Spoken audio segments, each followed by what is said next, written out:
Hello and welcome to another episode of Video Game Logic. Today's show was recorded on April 12th, 2017. I'm your host, Gaming Psychologist, and with me, as always, the newest member of the family. Caffeine Rage.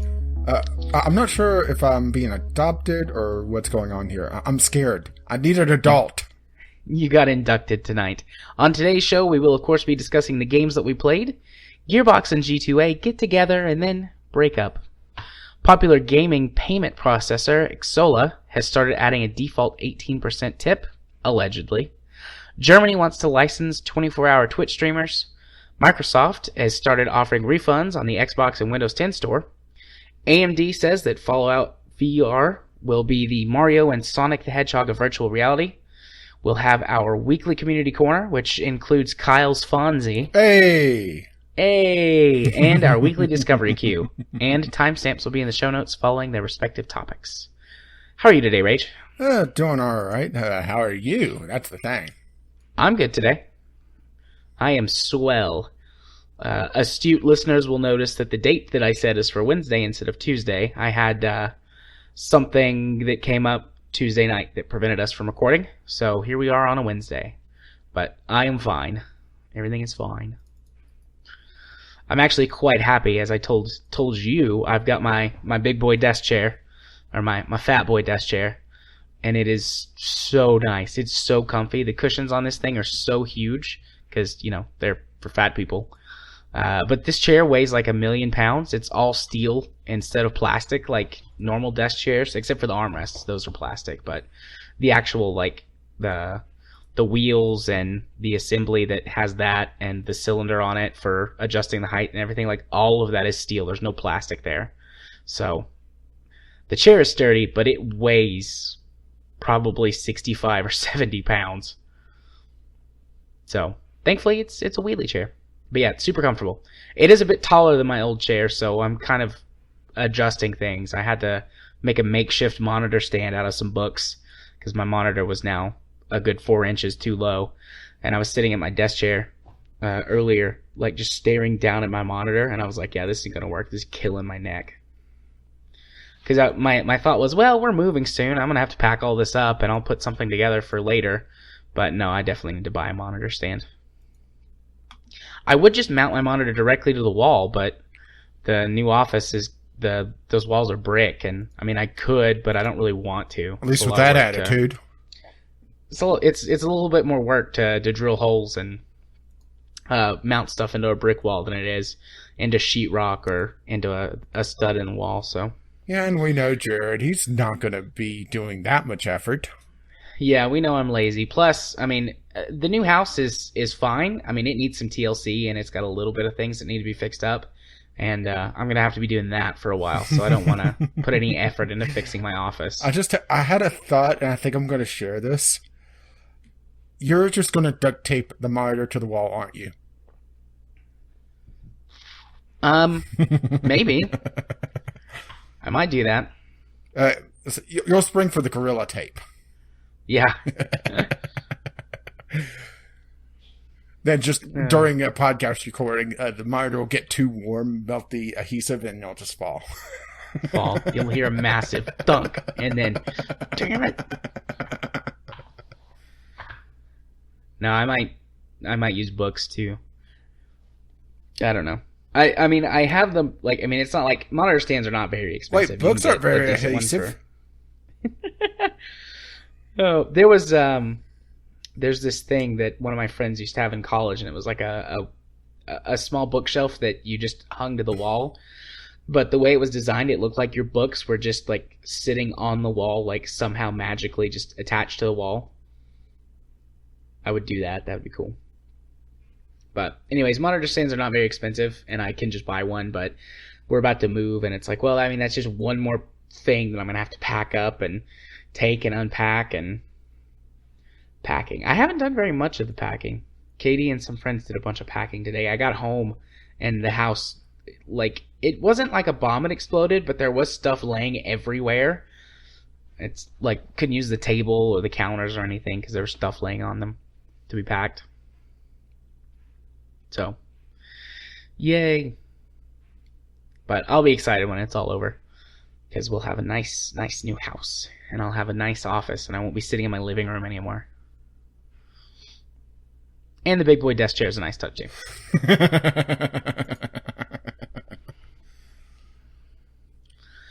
Oh, so games that we played?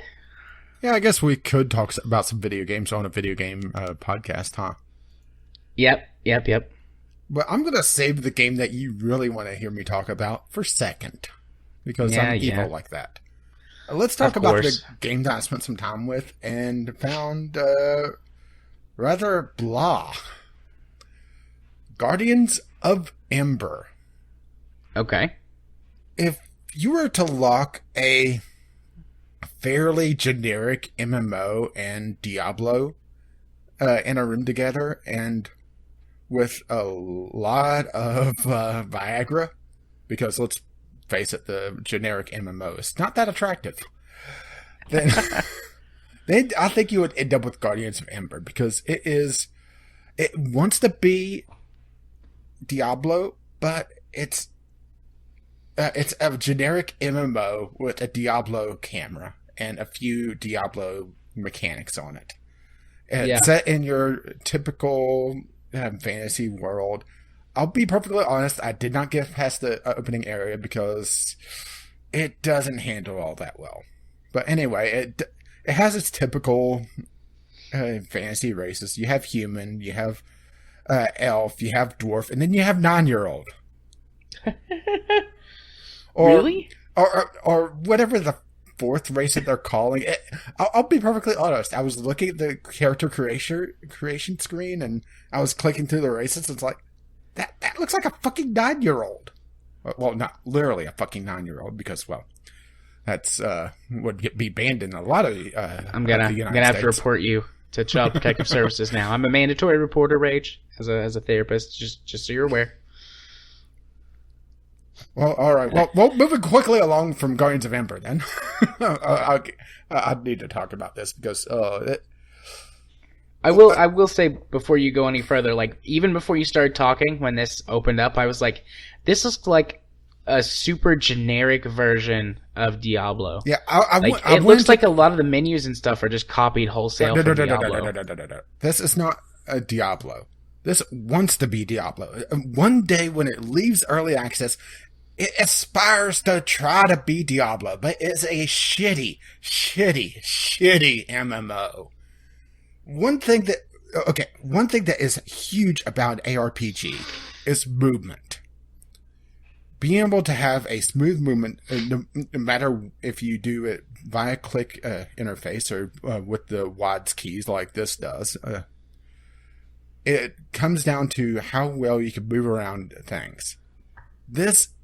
It seems like everything, the hit detection and the hitboxes are for the geometry of the world, is just ever so slightly off.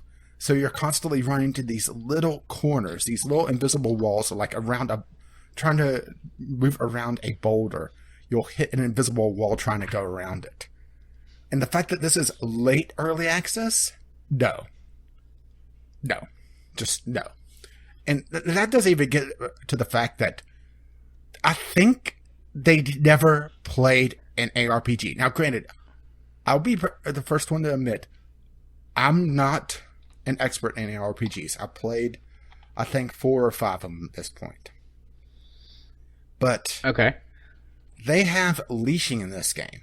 MMO-style leashing, where if you draw an mob too far away from its spawn point, it basically becomes invulnerable and then runs back. Yeah, like, oh shit, I'm out of position, and runs back. I've had enemies that were on my screen. I shot at them. They started to run to me, got past their leashing point, went back to full health, and then ran back to their spawn point. So you could fire on them. I could see them. Fire on them beyond their leashing point. That seems a little shitty to me. Yeah, that kind of defeats the purpose of a ranged character. That kind of defeats the purpose of having it be a damn ARPG, because a lot about ARPGs is movement. It's the A in ARPG, action. Can you tell I didn't like this game? It's difficult. Or I don't know, maybe. Or how about this? The character I ended up playing, I made a dwarven engineer because, dwarves. Right. You start off with a gun, because dwarves. Pretty soon in the game, I picked up a bow, and all my abilities were talking about, a gunplay, or shooting a bullet, that sort of thing. And I said, I'll try the bow. It's a lot better damage, a lot better for me.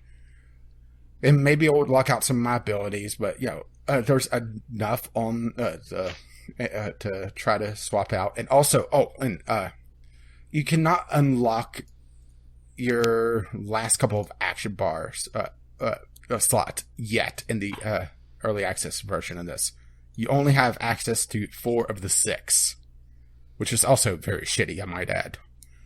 But okay, my dwarf picks up the bow. Didn't unlock or didn't lock out any of my skills. That's weird. I shoot at something. It makes a gun noise. Oh, nice. I mean, outside of the dwarf making the noise with his mouth, he's just going there going bang, bang, bang as he's shooting arrows. This seems a little off. Now, granted, they do talk about having dual classes and the fact that, it's practically impossible, or at least in the starting area, to be able to be a range class, because range classes typically are a lot squishier than melee classes, so happy to try to dance around the spawn points of everything to stay in range and stay in the leashing distance of the spawn, so things don't instantly go full health. It makes it so that you take a lot more damage than you otherwise would be. On top of, all the collision issues I had with this game to begin with. It's just, what the fuck was this developer thinking? I want to be Diablo hardcore.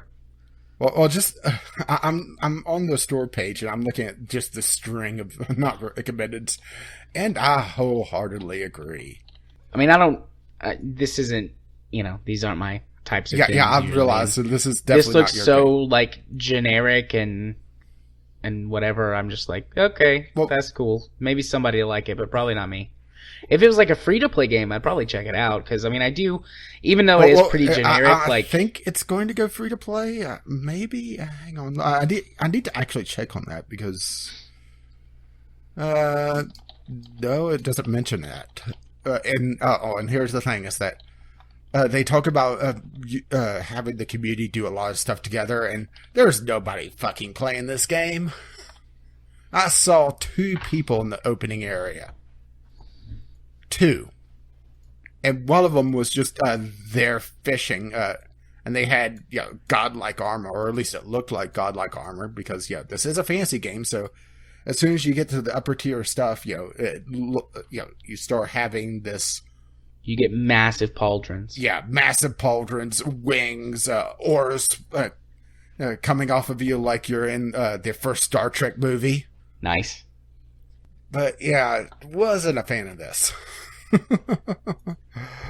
And that's the thing. I went into this with an open mind, and just look at the screenshots. It doesn't look that bad. Generic, yes, but the thing is that these are very static screenshots, and they don't show the interface in any of them. The only place you see the interface is in the trailers. So I was thinking, who knows? Maybe this could be like Victor Vron, where at least the first half of that game, I really enjoyed it till I stopped getting upgrades. So I started running into the brick wall of enemies. Enemies getting a lot stronger, and I'm not getting any stronger. Yeah. Like you said, super generic, but not bad. Like if it was free to play, I might be tempted to check it out just because. It's one of those that you could definitely tell the developers. Well, the developers aren't great at design because there's some weird things. Well, let's use the character creator as a good example of this. Okay, you pick your race, then you pick your gender, and if you want to swap the gender, let's say I think the default is male. Let's say you wanted to be a female dwarf. Oh, sorry, you can't be. Let's say you wanted to be a female elf, but then again, I repeat myself. Pause for laughter. Tee. If you wanted to be a female character, you have to pick your race, then pick your gender, then go back to your race and select the race that you actually wanted to play. That gives you an idea of, all the weird little things that just kind of is annoyances. Yeah, that's bad design. Yeah, that should be one step. There's no randomization on character names, and there's no copy and paste, or at least I couldn't get copy and paste to work on the character names. So if I didn't want to, just smash the keyboard or come up with, alternate spelling of Grimly or one of the dwarves out of The Hobbit, and go into a random generator online, it's, I had to type it in manually. Once again, just the little things. But then again, when they have the big things so fucked up, the little things are kind of expected at this point. Indeed. Okay, well, let's go talk about the game that I actually want to hear you talk about. Yes, the Sunday sampler for this week, Domina. Oh, Domina. This is a very, very flawed game, but a game that I'm actually able to look past some of the flaws. Some of the flaws, not all of them. Holy crap, is the second coming of Christ around the corner? Hey, don't get me wrong. I have a lot of things to complain about this game. Primarily the save system. Oh, wait, there is none. Okay, moving right along. Well, technically, though, you do have a problem with the save system. The problem is there isn't one. Well, there is a rudimentary save system in place now that if the game crashes, it does a save. But, it's one of those things that you don't want to test out. Right. The game itself, think of it, well, a lot of people are classifying it as a roguelike, which is entirely wrong, but I see the principle of the thing. It's sort of the FTL problem where there's not really a way to classify it, and FTL is also a really good analog for other reasons I'll get to in a little bit. Where you have events pop up, you have different fights that you have to do that you can or cannot control depending on your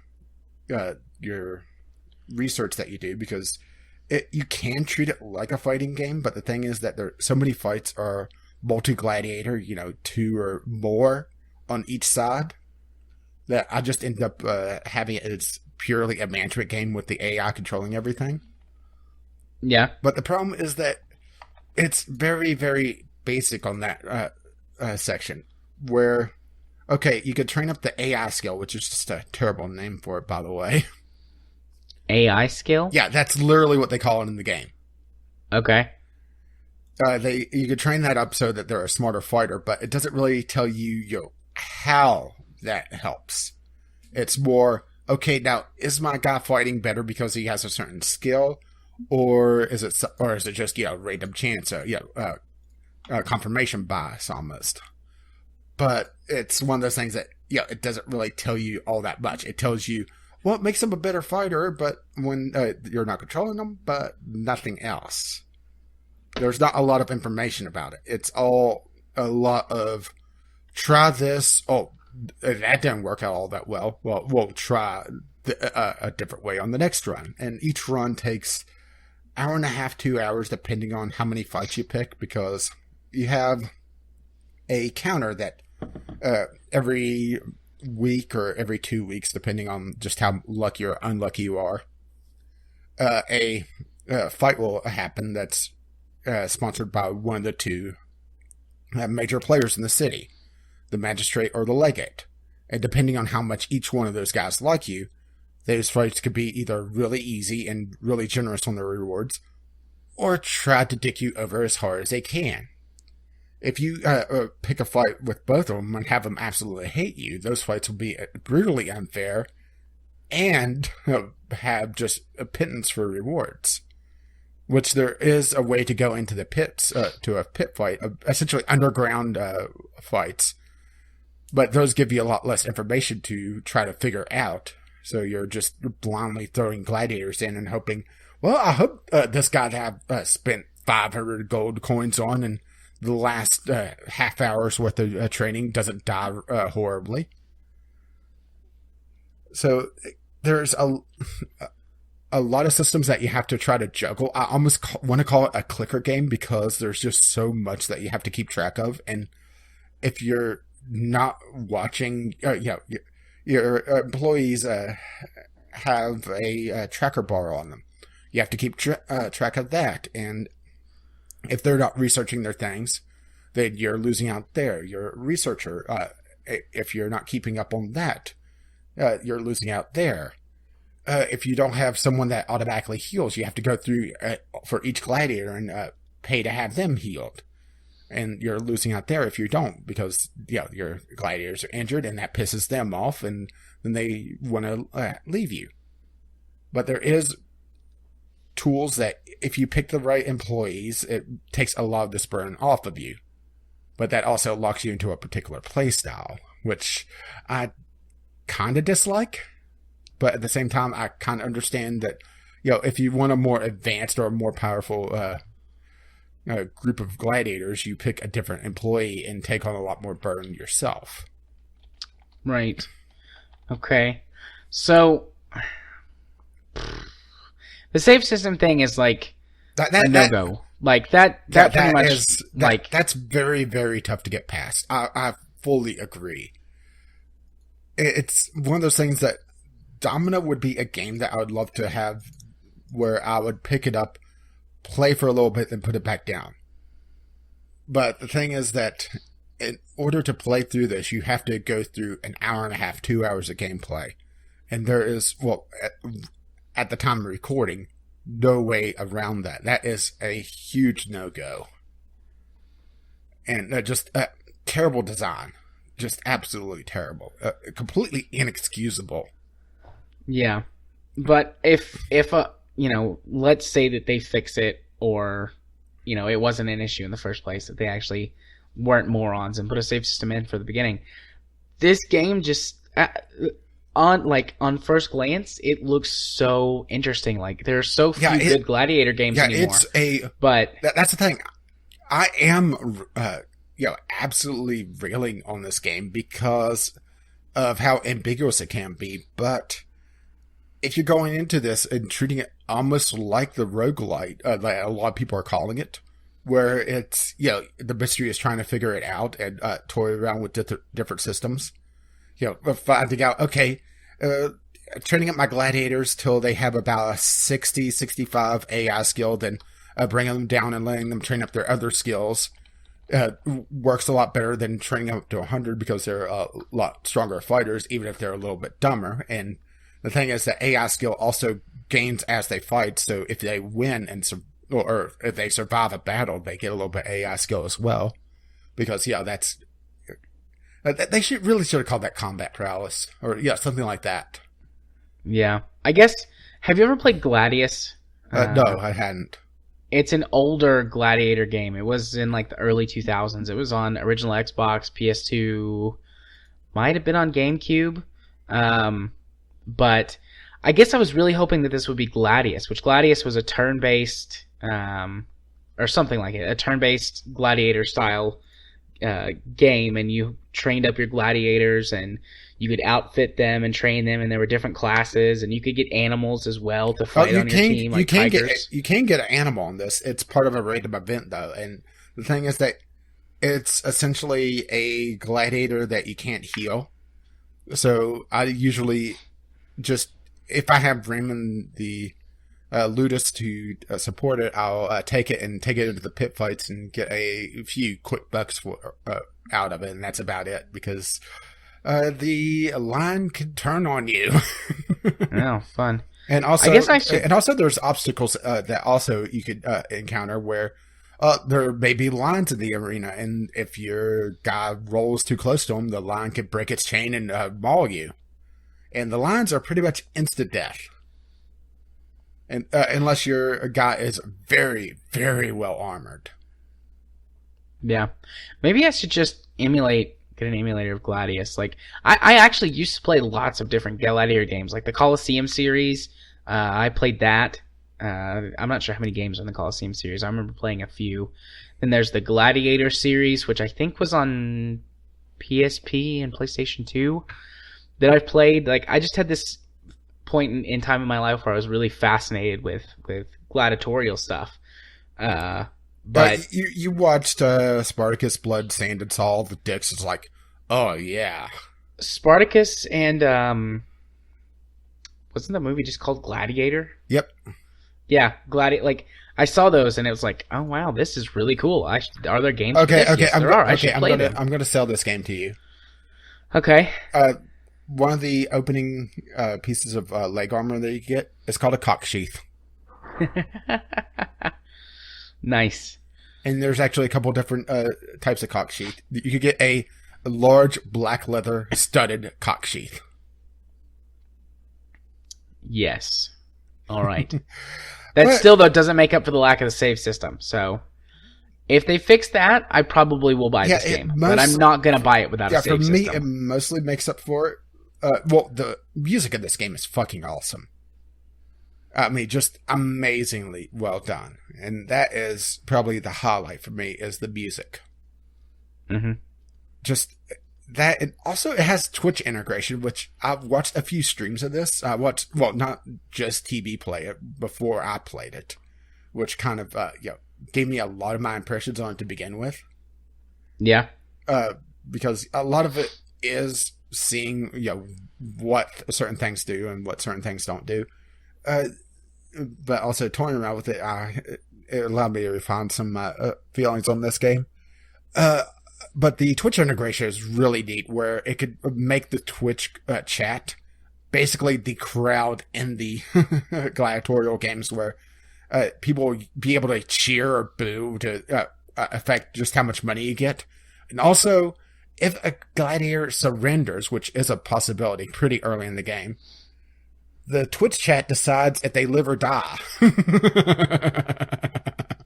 Why, then they just all die, right? Actually, all the time? No. Sometimes they live. It really depends on how generous the Twitch chat is. And also, if with Twitch integration in, it uses the chat names for the gladiatorial names. So Interesting. So watching TV, Moobot became his nemesis, essentially.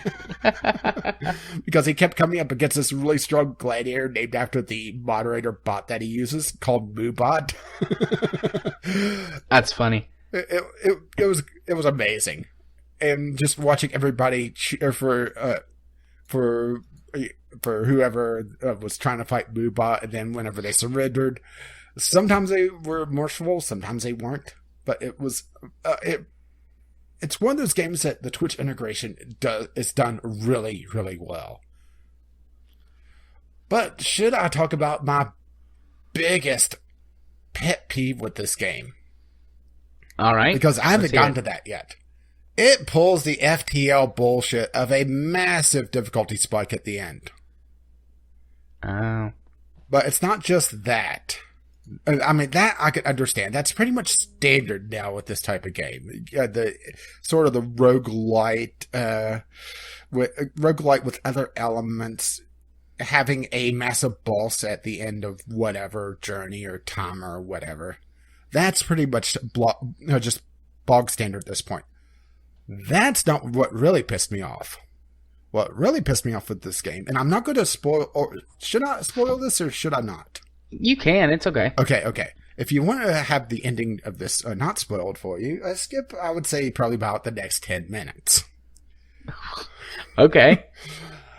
My biggest problem with this game is that it actually breaks the theme of the game for its ending. The ending of this game is that, okay, you're you go off to the championship. In order to get to the championship, you have to fight at least 3 regional qualifiers, and these are some really tough fights, by the way. So you have to have some really strong fighters. When you get back from the regional championship and you get all the money and everything to essentially save your Ludus, because you inherited this Ludus and you have a year to essentially turn it around. That's your timer. Essentially think of it as the FTL journey, getting to the end boss and beating the end boss. It has an epilogue fight. The epilogue fight is the magistrate, the legate, sniffed out an assassination plot against him that was cooked up by this other guy that you never encounter from a neighboring Ludus to implement you and try to get you killed because you're a woman in ancient Rome. So you're thrown into the combat arena, as in your character, not your gladiators, you, against I think something like 10 or 12 other gladiators, which is pretty much one of the major fights. Yeah, one of the major clusterfuck fights is they'll have essentially the entire Ludus versus another entire Ludus. Well, every prisoner that you set free, and you see where we're going with this with breaking the theme, comes into your aid.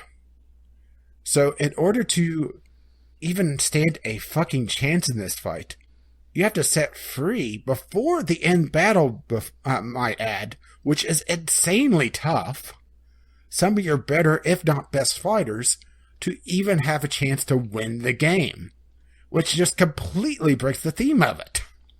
Yeah. That's dumb. Yeah. That's real dumb. Yeah, that's, like I said, that completely breaks the theme of it, doesn't it? Yeah. It's just one of those things that I got to it. It's like, wait, really? And then I went and started poking around the forums to see, okay, this is surely not how it is. And I didn't talk about this in the video because I didn't want to ruin the ending in a first impressions video. But I did mention that, yeah, it completely breaks the theme, and this is exactly what I mean. The idea of it is that you are a slave master, a domina, and first of all, okay, why are all these gladiators coming to your rescue if you set them free? They should have, gone on with their lives, if assuming that they didn't get picked up by somebody else. But that's beside the point. That it's just so weird.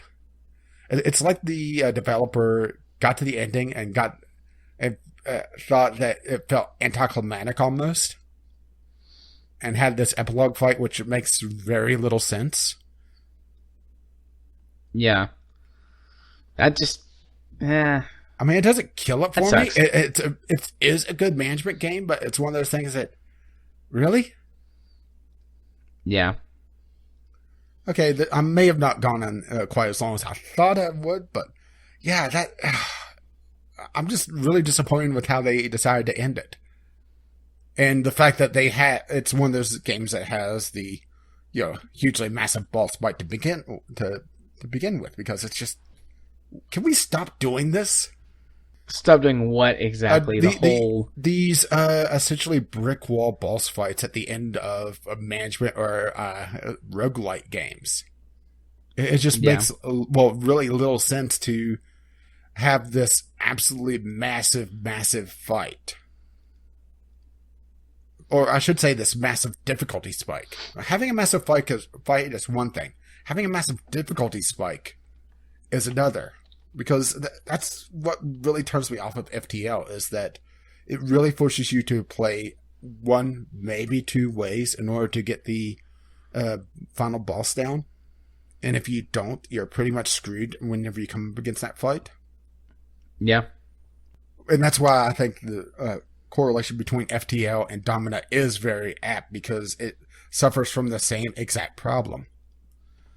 Only it's one of those things that it would be like FTL, every merchant that you visited and sold them 1 fuel shows up to help you. Yeah, something weird like that. Yeah, because that does go against the one of the points of FTL. It's like you got to get across the galaxy, so you got to get fuel. And sometimes you wind up in a situation where you've just got to like sell off stuff that you would need to get fuel to keep going. So, yeah, that would be stupid, selling fuel to get people to come help you in the infight. By the way, while we were sitting here talking about this, I downloaded Gladius, a ROM for PS2, because my PS2 emulator is the only thing that I have up right now. So, oh, I'm sure you have other things up right now. Hey-o. It's kind of funny in the background during this entire thing, well, at least during to the last part of this, the film score for Gladiator came on my Pandora channel. Oh, nice. Good timing. Good timing, Pandora. Okie dokie. Well, that means it's my turn to talk about games. Yeah, and sorry if I turned you off on Domina. I don't know. I'm not sure anymore. I mean, the whole safe thing, like, I wasn't going to buy it if they didn't fix it anyways, regardless of how good or bad it sounded. But, I mean, you know, I'm undecided now. I was, like, all for it, but now I'm kind of not sure. And honestly, like, I mean, if you turn me off, then that just means that you saved me from spending some money on something that I know that you're excited about. Like. That's the thing. That's okay. I mean, I'm a big boy. I can handle you have the big boy chair now. That's right. I got my big boy chair. Which, like, I'm so, like, chilled and just reclining right now. It's great. Okie dokie. So, games I played this week. I've been playing some more Fallout 4. And I have some Tales from the Wasteland. I found something really cool, but it is a side quest. So I know that you don't want spoilers. And before I tell the tale, do you care to hear like side quest spoilers, or do you want me to? Yeah, you can if you really want to. I can also mute Skype, and then you can't hear me, and I can tell the story real quick and then unmute. I mean, how big a spoiler is this? I mean, is this hugely massive? It's in no way connected to the main story, and I don't think it's I mean, it's like a neat thing. Then. It's more like a little reward. Like if you've played Fallout for a long time, this is like a little reward for someone who's a long-time Fallout player. Okay, so just continuing to explore the wasteland. The only quests that I've completed are just like accidentally stumbling upon like a settler, one of the settlement quests, and I complete it. I've actually had that happen a couple times, which I think is neat, that those quests are already in place, and if you complete them by accident, you find out later, it's like, oh, would you please save us from these people, or would you recover this thing for us? It's like, oh, you mean this thing right here? And they're like, yeah, you hold up the disinterred head. Yeah. But I've done a couple of those. One of them was like, this guy like wanted his family heirloom back, and I picked it up, and I was like, oh, this is junk. I'll just use this to build something. And he was like, oh, I want my family heirloom. Can you please go recover it, and we'll join you? And I was like, this family heirloom? He was like, well, yes, that's it. So I thought that was pretty neat. I've done that a couple of times. But anyway, now how many battle caps do you have? A lot. No, I mean the guy that wants his heirloom back. Oh, the guy who wants his heirloom back, yeah. I usually don't. I mean, I don't like press people for extra money. I take whatever I'm the rewards one they that give. will look at the dying person's inventory and it's like, okay, so what do you have to sell? You do that. No, I don't. I don't do that. It's just difference in play styles. Plus, it's funny. It is funny. But anyway, so I was just exploring, and since it's set in the Boston area, there's the harbor there. Boston? And, Boston. Fall Harbor. I wandered up, and there's this kid, like, standing there on the dock, and he, like, excitedly, like, calls you over, and he's like, there's a sea monster, there's a sea monster, and you're like, what are you talking about, kid? Like, sea monsters aren't real, but, I mean, it's Fallout. There's, like, giant crabs and crap everywhere, so sea monsters could totally be real. But anyways, like, you ran on this kid's parade, and he's like, no, look, you can see there's its eye. And if you look out in the bay, you can actually see something that looks like an eye moving around. And he's like, oh, you should go fight it and kill it. And then he, like, a quest pops up. It's like, go check out the sea monster. So I swam out into the bay, and it's actually a Chinese submarine. And you can go inside, and the captain of the submarine is a ghoul. So he's been around since the bombs, or since the nuclear war. So a quick question, is it a yellow submarine? No, that would have been amazing, though. But you can choose to do a few different things. Like, I saved, because there were some interesting conversation options. Like I just backed out of the conversation and saved, and like you can be uh, all racist against him and call him a bunch of bad names and then fight him and kill him and take his Then it stuff. becomes a And yellow submarine. yeah.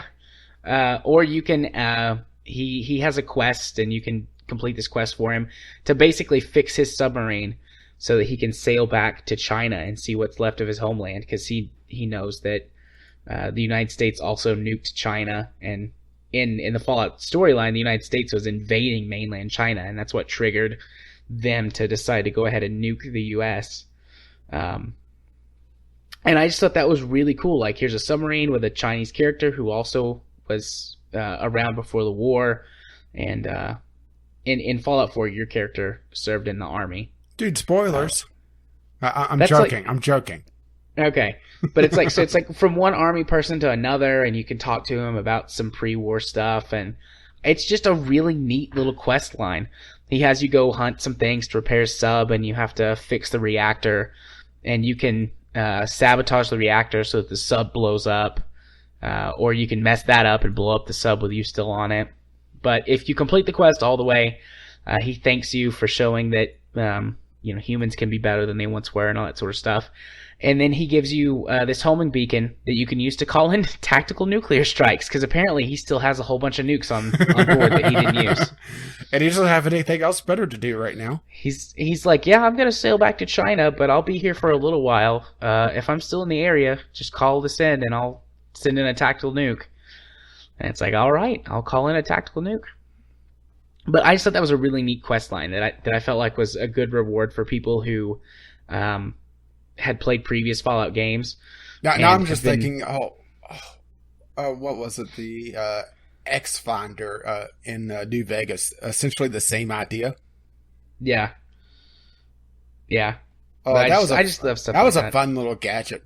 Granted, a little scary that a kid was running around with it. Yeah. Good thing the safety was on. Because can you Yeah. imagine power up the attack satellite? That kid pulls the trigger and suddenly New Vegas goes up. Yeah. I want that to be Whoopsie. a mod. If you don't have the Eludes X Finder, I think it was. And that's the name of it. I know it's essentially finding the range. It's a rangefinder essentially. If you don't have that and you power up that attack satellite, just New Vegas goes boom. I'm an evil person, like I say. Yeah. So I thought that was a neat quest. That's about the only thing interesting I found. I have like a kajillion bits of junk because I'm using a mod that all the junk doesn't have any weight. So I have practically an infinite supply of crafting materials. And I got like 4 or 5 levels by building my towns and my settlements up. So that was what I spent my time in Fallout doing, other than discovering this random quest line. But beyond that, the other games that I played this week, and I'm kind of, well, 2 of them are kind of lumped together, and one of them is similar. The Sanctum games, Sanctum 1, 2, and Super Sanctum Tower Defense. So the Sanctum series, the first 2 at least, are first-person tower defense games. So you play just one of the characters that they have, and you can choose your weapons and whatnot. And you're building the tower defense maze on the fly, and fighting in first person to help defend your power core and all that stuff. And the main reason that I played these games was so King's birthday was over the weekend. And when he was born, the games that I played in the hospital while we were waiting to bring him home were the Sanctum games. And I got to thinking about it, and I was like, it's been years. Like, that was the last time I played all 3 of these games, was when he was born. Because I played through the story of Sanctum 1. Or, well, not this. I mean, there is sort of a story there, but it's just very, just some levels laid out, pretty much, with a very generic, like, we're fighting the aliens sort of thing. And I can't remember how many levels there are, because I didn't beat it this time, but it's not many. You can beat it in a few hours. Sanctum 2 has got a much longer story campaign with like little cutscenes and things like that. It's a much more developed game. But I mean, it's the same basic principle. But anyways, I just sat down and played these games for a couple hours each, just like, yep, I was playing this game 3 years ago on my laptop with like this really crappy Logitech controller because I had forgotten to bring my mouse, and I mean, there's no way I can play a shooter with a touchpad, but I have to have like this At least with $10. that attitude. I mean, some people can. I can't. I don't have that talent. But I had like this $10 Logitech controller at the time for playing RPGs, and it was like it looked like a PS2 controller, but it had the exact button layout of an Xbox 360 controller. So I'm not sure how they didn't get sued for that. But I mean, it was a decent enough little controller. But anyways, so I played it with that, and it was quite bad to control because FPS games on PC playing with controllers is no good. Well, usually PC games don't have the auto aim needed. Yeah, and there might be a way to turn it on that I didn't notice at the time, but I didn't have auto aim, so it was very difficult. I mostly focused on the towers for completing levels. But the Sanctum games are a lot of fun. I mean, there have been tower defense games since that have done this and probably better, but at the time, I think that Sanctum was one of the first, if not the first tower defense game to drop you down into the first person and allowed you to actively fight against the horde that was coming in and do a lot with building the maze yourself to make it as complicated and elaborate as possible to slow them down. So they're fun games. They also have a pretty big emphasis on co-op. Sanctum 1 can pretty well be played start to finish single player. Sanctum 2, though, the difficulty, the farther you go, it just becomes more and more difficult to beat it by yourself, because the other players that play get their own set of blocks and amount of turrets that they can build and stuff like that, and they earn currency. Everyone earns the same amount of currency. So in the early game, 3 or 4 players can just destroy everything, and then by the end, it's a pretty fair fight if you've got additional co-op partners. So I'm sure it's possible to beat it in single player, but I'm not good enough to do that. Yeah, I haven't put enough time into it. Yeah, I have the Sanctum games, so just never really put the time into them. And honestly, the Maze style tower defense games just don't interest me. I'm not sure why that is. It's just I prefer the tower defense games that you really can't maze, and it comes out to almost like a puzzle game where you have to figure out what combinations work well. Yeah. I like a little bit of both. I'm drawing a blank on the tower defense game that I'm trying to think of. Defense Grid? Defense Grid. I love Defense Grid because Defense Grid has elements of both. I mean, in the beginning, it's all linear and very little pathing that you can do. Yeah, later on when it becomes more, building the maze, that's when I don't like Defense Grid nearly as much. Yeah, but, I mean, I think Defense Grid is my favorite tower defense game of all time. But still, Sanctum 1 and 2 are both excellent, fun games. And I played Sanctum 2 originally on Xbox 360 several years ago. I got it, I think, as a review copy when I was still writing game reviews and never got around to reviewing it because I was wrapping up college at the time and I didn't have as much time. Pretty sure I got mine out of the Humble Bundle or somewhere like that. Yeah. I wonder how many people of our friends have it. A lot. Maybe we should play, because Sanctum and Sanctum 2 both have 4-player co-op. That would be a fun stream night, I think. Yeah, Sanctum 2, 9 friends. Who owns this game? Stupid. I'm signed in. Why are you telling me I have to sign in? You're already showing me all my stuff signed in. One moment. As I type in the... Also, that's your password. 2-factor authentication code. No, you forgot. No, you have to hit space twice, remember? Right. Let's see. Do you have... Yeah, you have Sanctum 2 and you've played it. Yeah, an hour.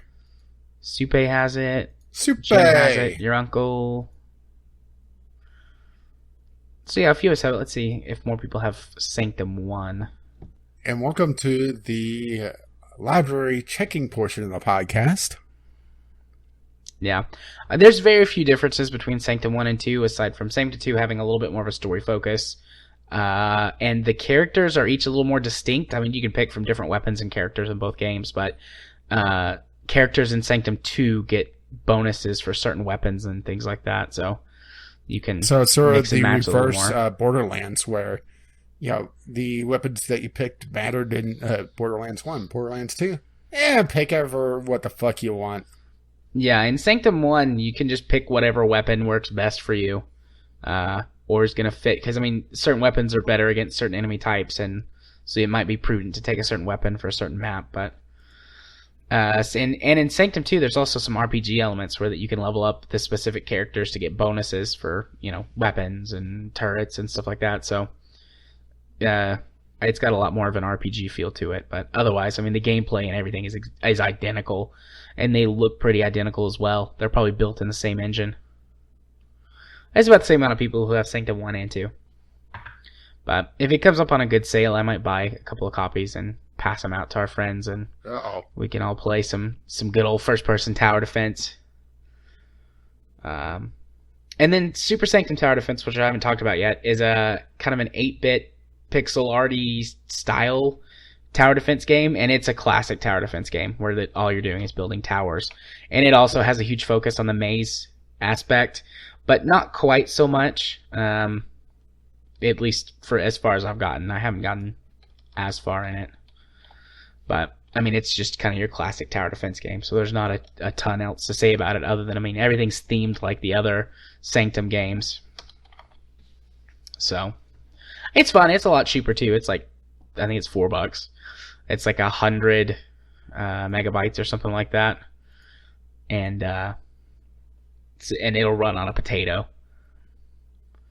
So, if you do want a tower defense game, if you do want to play a tower defense game and you haven't played one in a while, I would say check it out. It's a solid one, but I mean, there's nothing really too special about it. It's just a solid game. If you have played the other Sanctum games previously, you'd probably be a little bit more interested in it just because of the cohesion of the theme and everything. But I mean, it's not all that special. Now, does the ending break the theme? I don't think so. I don't think so. But yeah, that's all the games I played this week. Plus how many of our friends have them.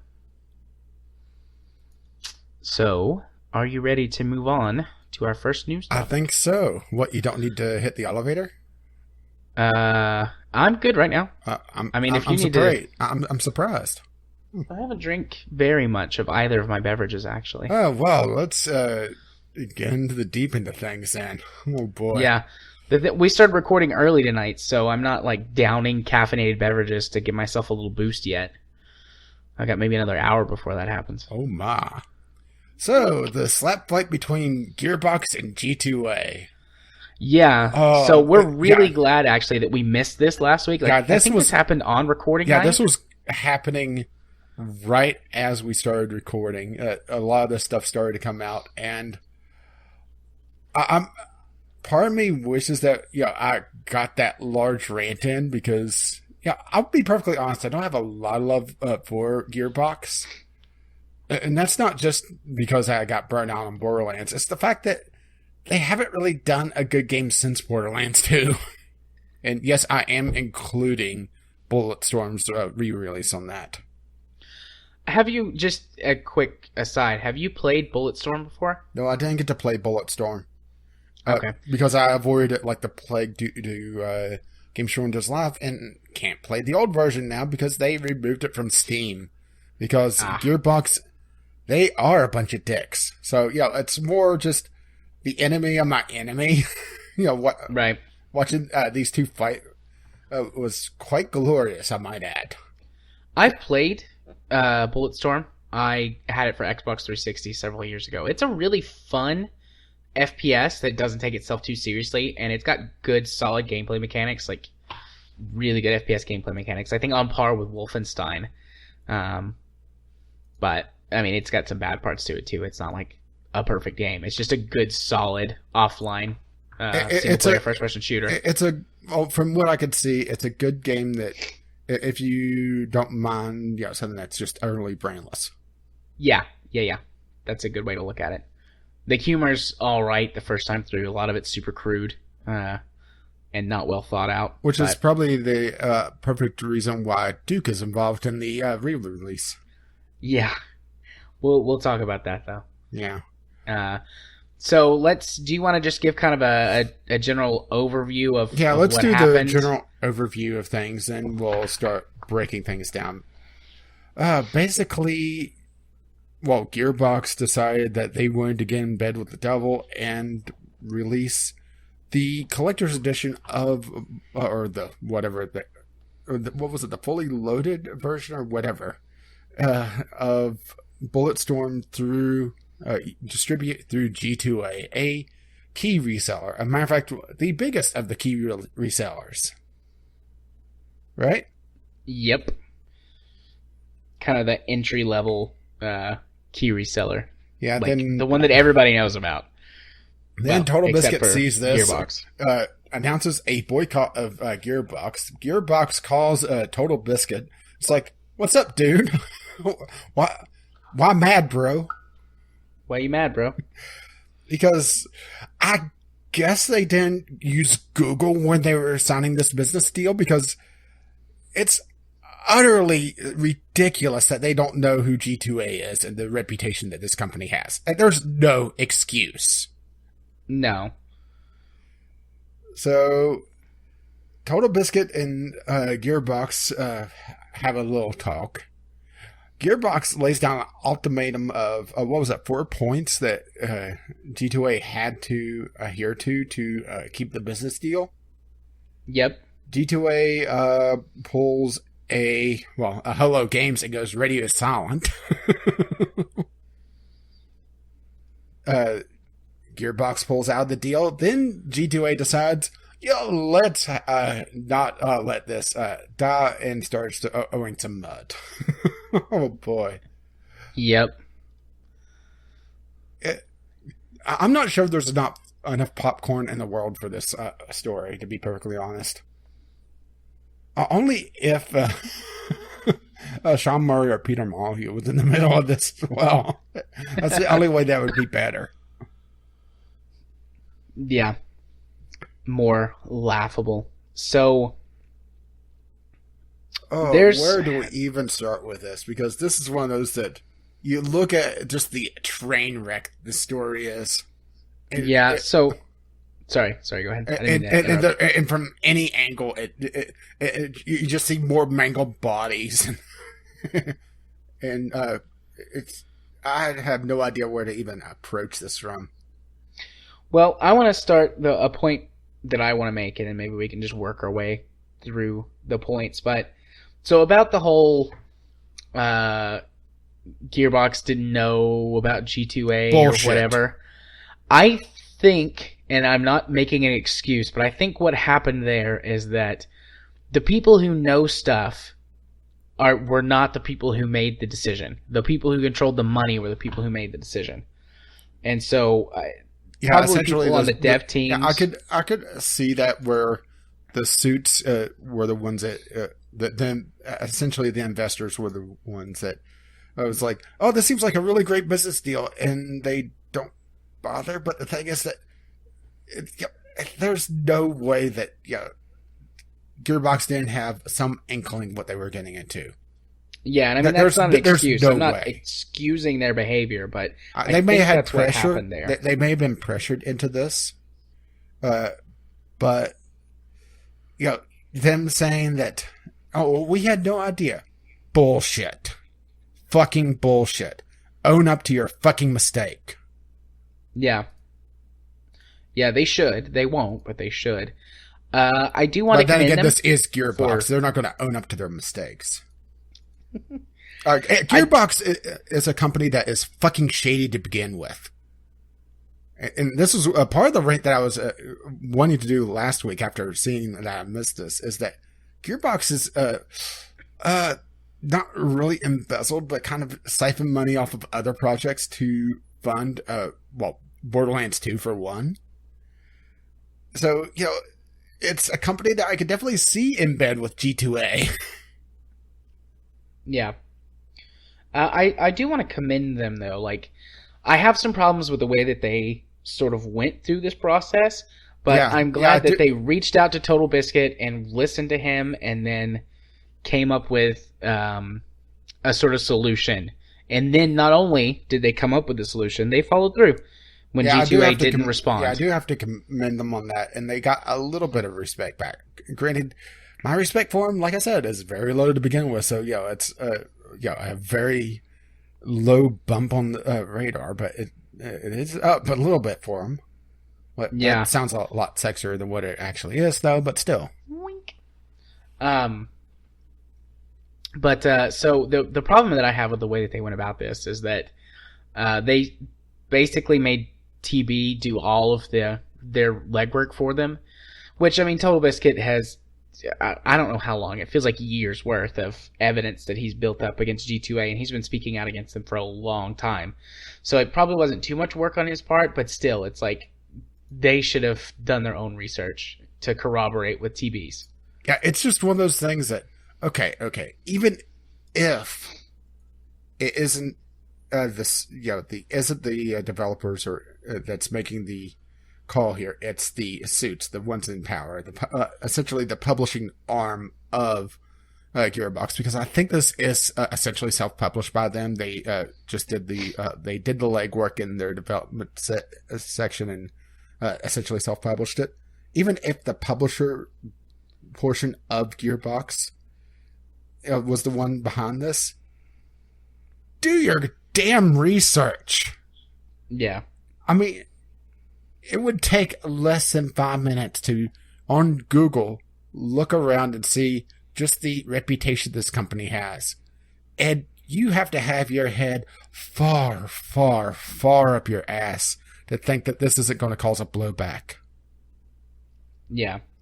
You have to be very, very, very detached from not just gaming culture, but the internet in general to think that you could get away with this without any ramifications.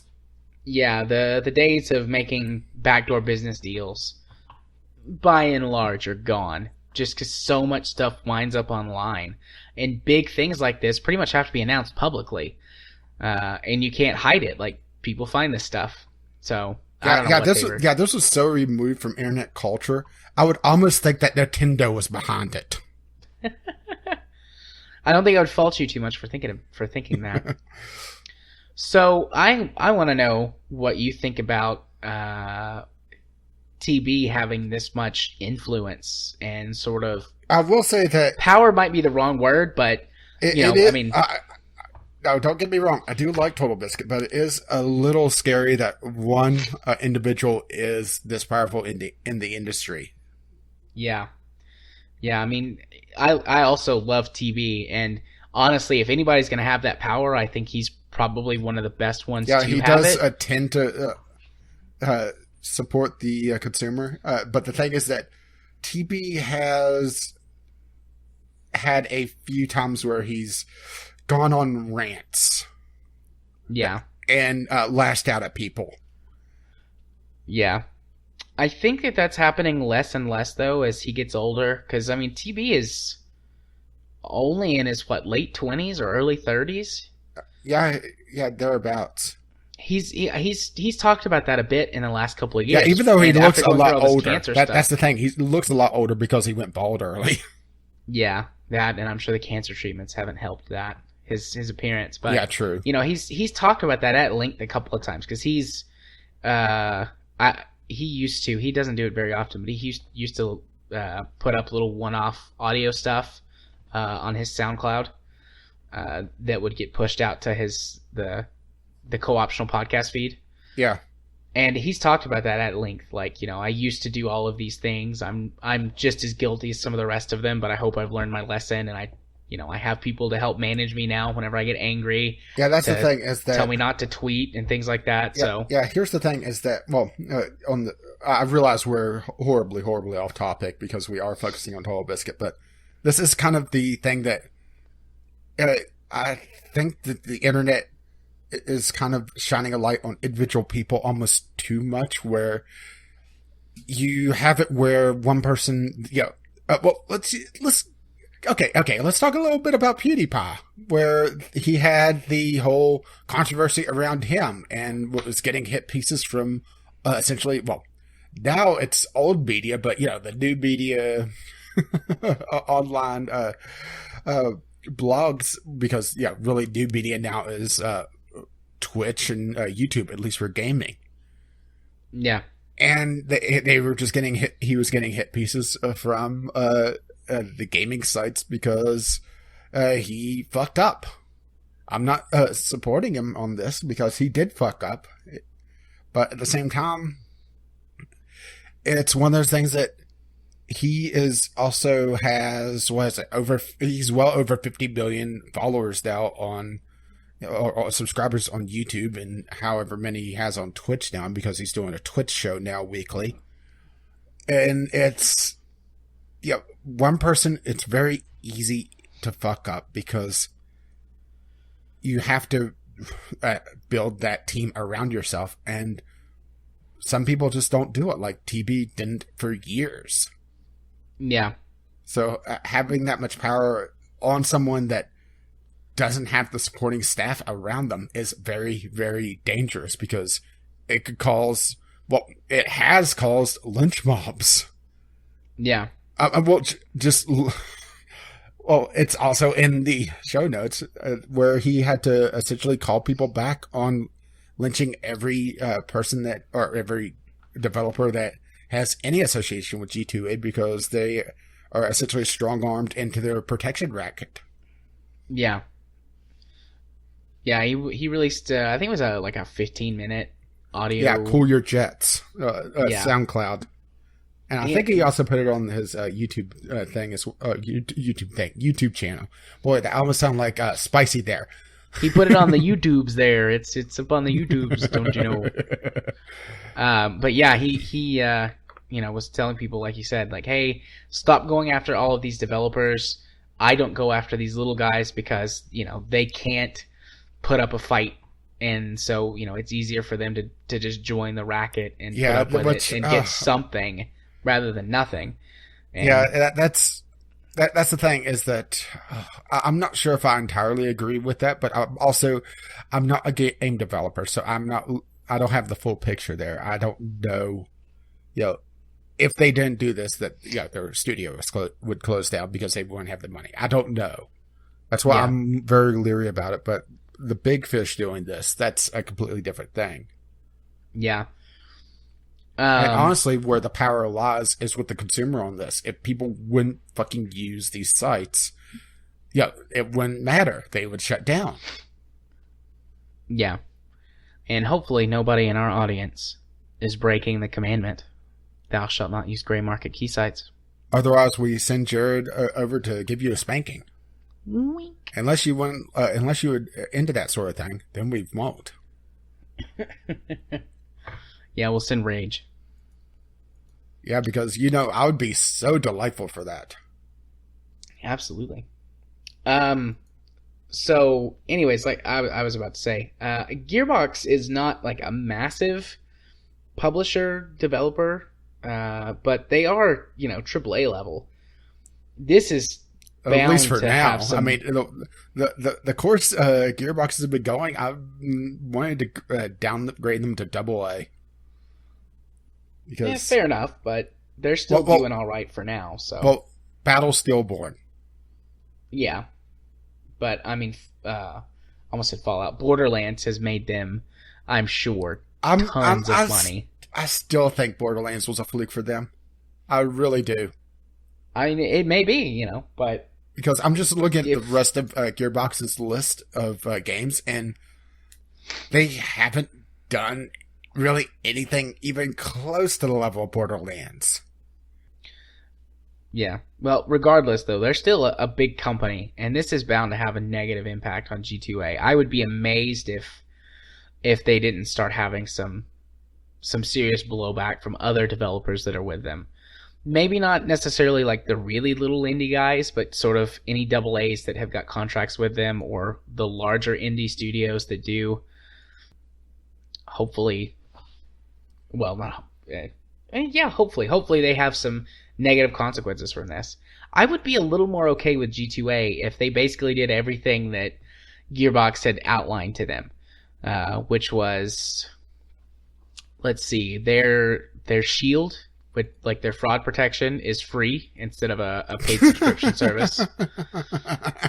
That would be a pretty big change, anyways. That I would give them a little bit more slack. That's so funny. Oh, that's hilarious. But mostly because they talk about how they can't do that. Yeah, which is not true. They could, but they make a lot of money off of it. They make a lot of money off that, and they make it damn near impossible to turn it off. You have to go through over 10 steps to turn it off. Yeah, which is ridiculous. And on top of everything else, for a short time, and Indie Gala ended up on my shit list for a short time because they were using G2A as essentially to run credit cards.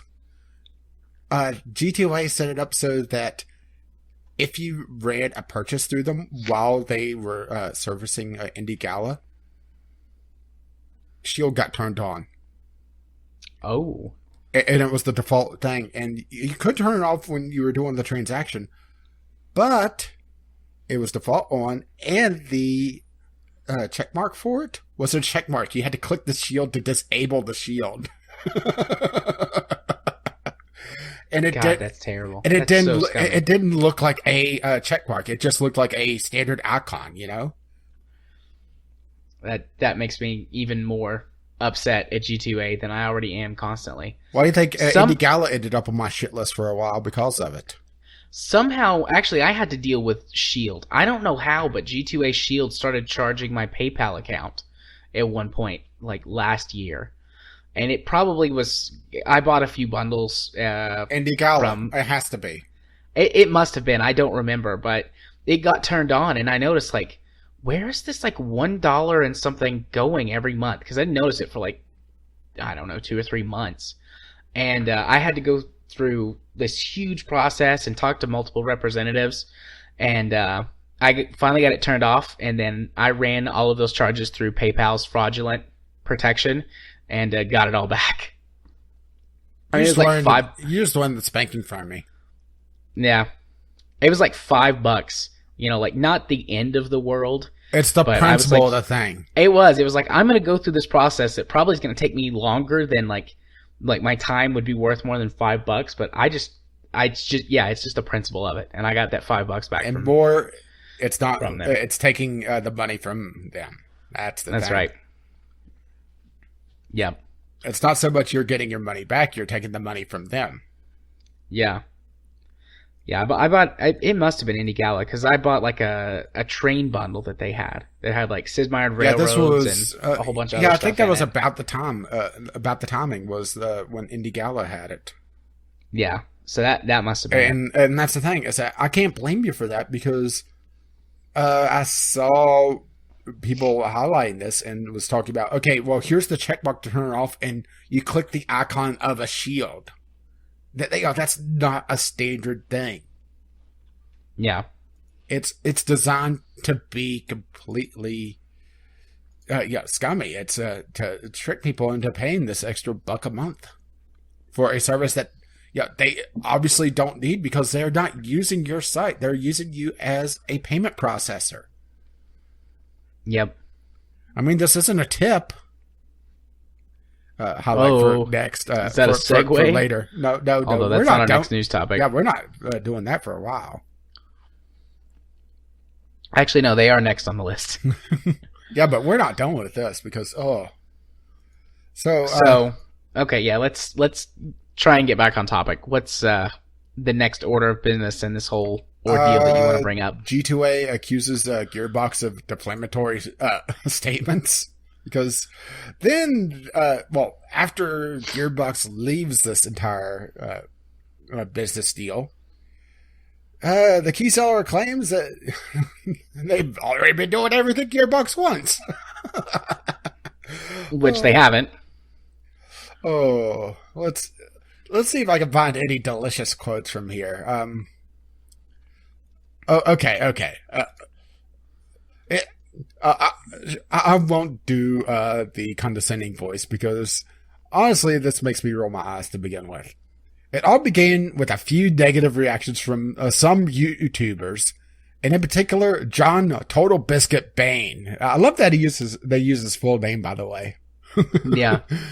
To an announcement that G2A.com is working together with Gearbox Publishing. Our partner, Gearbox Publishing, unfortunately decided to publicly publish a letter with a list of observations. Yeah, unfortunately. Without consulting us about the truth of the allegations. Oh. This is an excellent example of that rash actions without full knowledge of the facts can be harmful to both the developer and the marketplace, especially since all the requests made of G2A in the ultimatum have in fact long been part of our marketplace. We never talked about what they were requiring. We didn't, but it looks like in this article, do they list them all? Well, let's just go back to make sure it's not on that article either. Oh, like I said, this is such a train wreck that it's on one of these articles. Yeah, somewhere. Okay, here we go. Oh, you found it? Yeah. Okay. Since we brought it up, we have to talk about this now. Yeah, so the first one, before Bulletstorm Steam launch, G2A must make a public commitment to within 30 days, G2A Shield will be made free instead of a separate paid subscription service.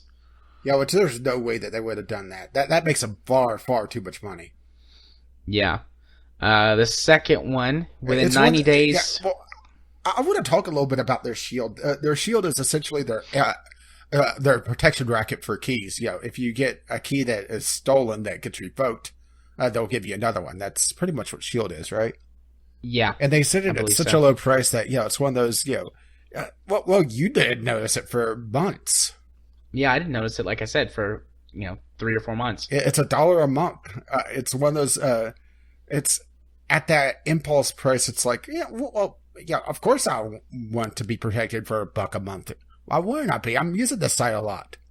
But it's also one of those prices that if you stop using the site, you forget about it. Mm-hmm. But that's what G2A Shield is, essentially, is their protection, their fraud protection, which, the fact that their fraud protection is costs you extra money seems scummy to be just on the surface, let alone, the site itself. Anyway, let's see. Do you want me to read the second one? Yeah, go ahead. Within 90 days, G2A will open up a web service or API to certified developers and publishers to search for and flag for immediate removal keys that are found to be fraudulent. This access will be free of charge and will not require payment by the content holders. Which technically they do, but that's their protection racket. Yeah. Don't you have to contract with them in order to get that? Yeah, you have to contract them. And that's the thing is, it's costing the developers money.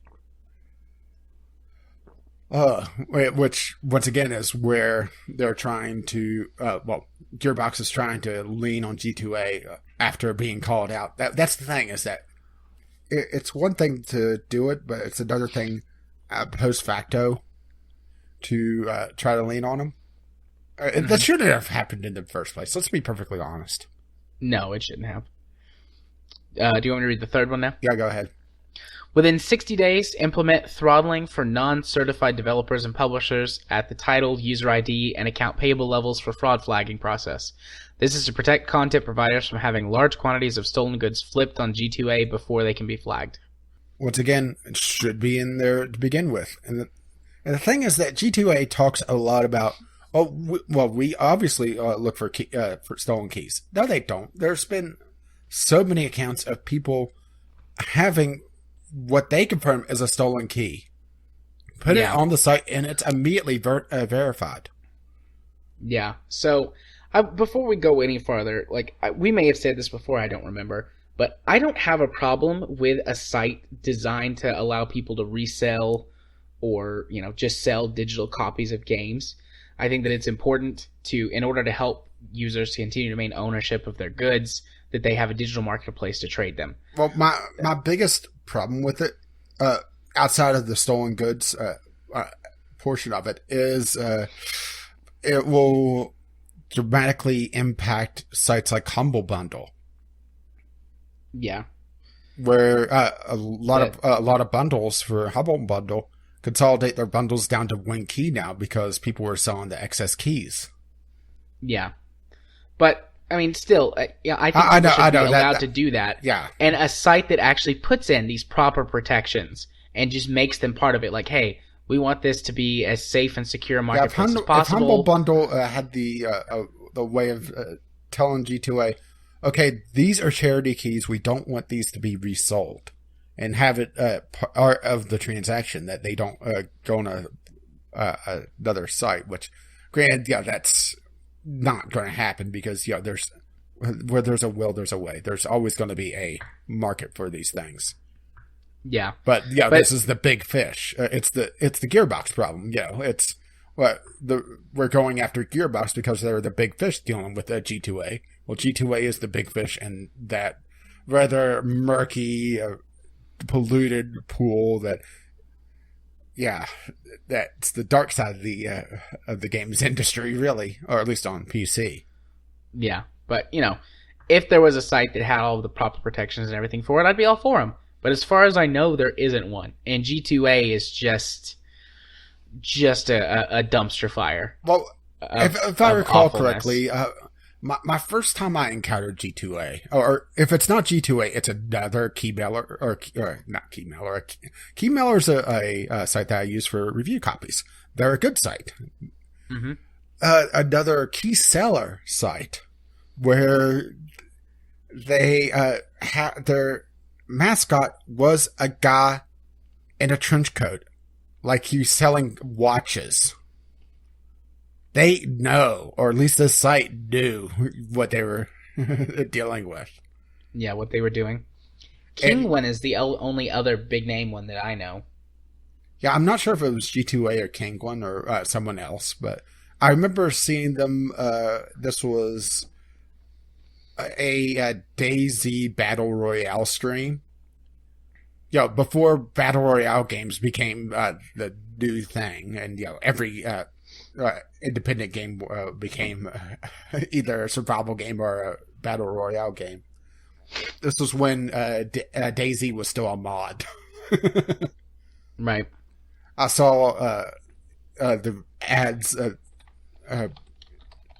for this key seller site. It just struck me as so scummy. And obviously it was. I mean, we're sitting here talking about it and talking about that side of the industry. Yeah. I'm doing a Google search for sites like G2A to see if I can find one that has a guy in a trench coat like a mascot. So far I'm coming up with this nothing. Was probably about this was I don't even want to put a year on it because for one, it makes me feel damn old. And also, since it was the mod version of DayZ, who knows how long ago that could have been. I'm pretty sure DayZ was originally released for alongside Pong at this point, and it's still in development. I'm not finding one with a trench coat. Oh well, it was probably custom made for that one stream because it was like an overlay. Whenever they were talking about it. Yeah. But anyway, more stipulations? Yeah, the last one. Within 30 days, G2A restructures its payment system so that customers who wish to buy and sell legitimate keys are given a clear, simple fee structure that is easy to understand and contains no hidden or obfuscated charges. Join the ranks of other major marketplaces. Oh, that's so cute.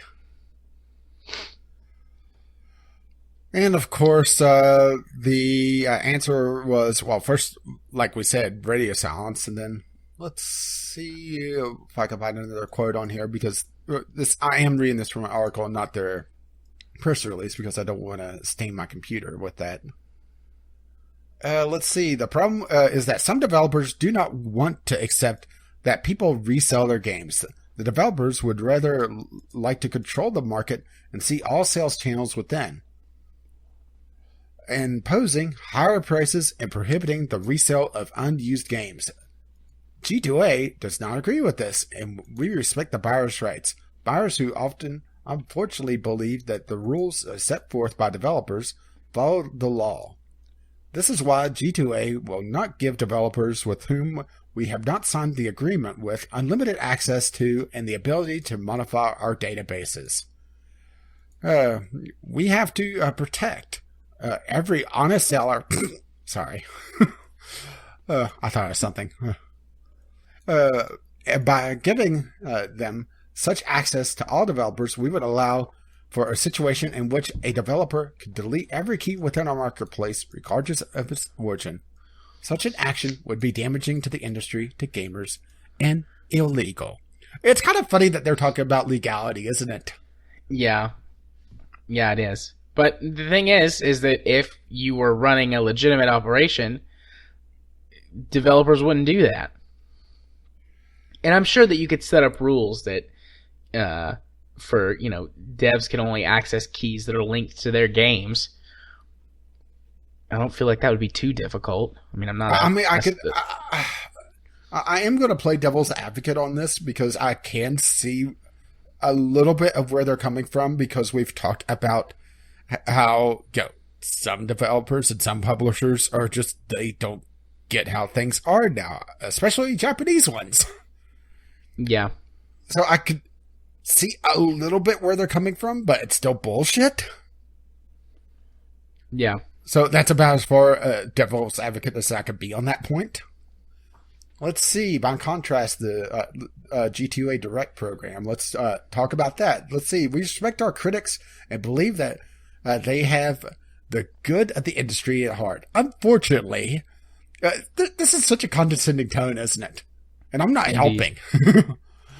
Unfortunately, sometimes they do not understand how G2A works. And as such, such a misunderstanding causes them to mislead the public about our company. The best proof of this is that the 4 ultimatums formulated in part by John Bain. They don't even use Total Biscuit on that one. He's just John Bain now. Which it turns out were completely unnecessary, as all the issues raised have long been part of G2A's marketplace.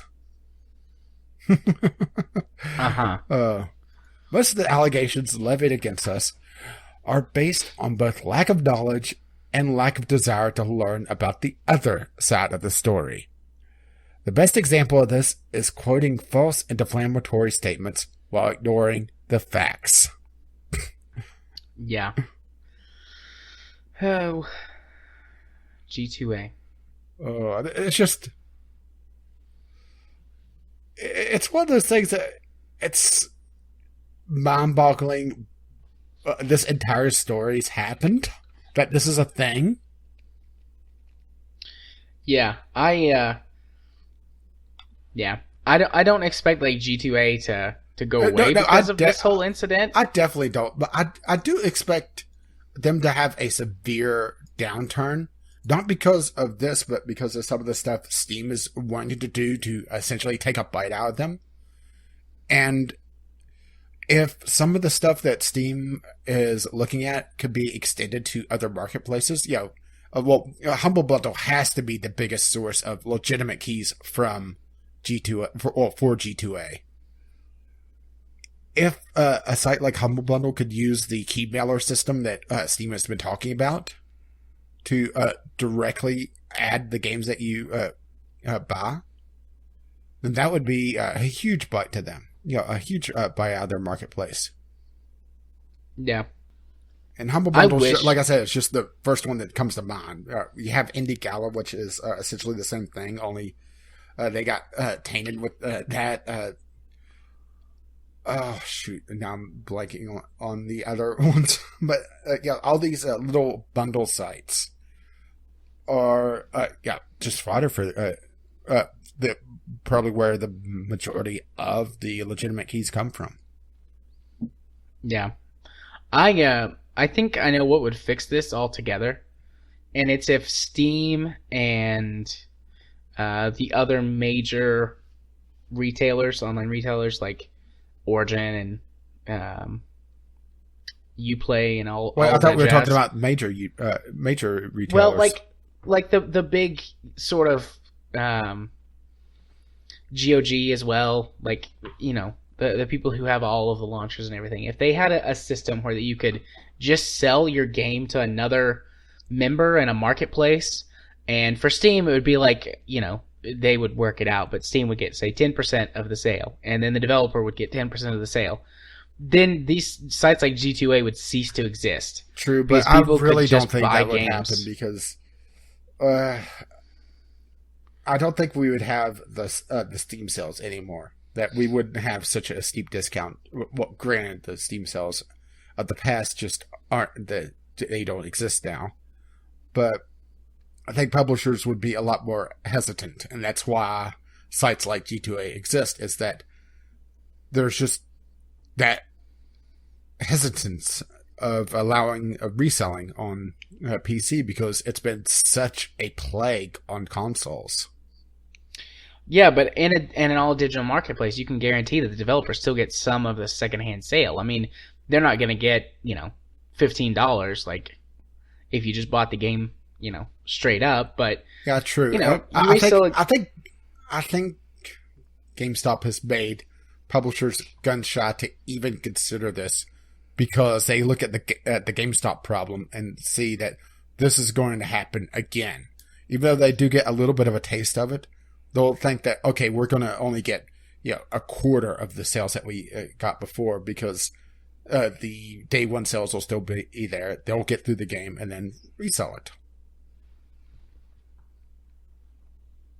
And let's be perfectly honest. The sales on PC are a more long-term thing. You don't have as much as a console for that day one sale. You don't get that huge bump and then that's it.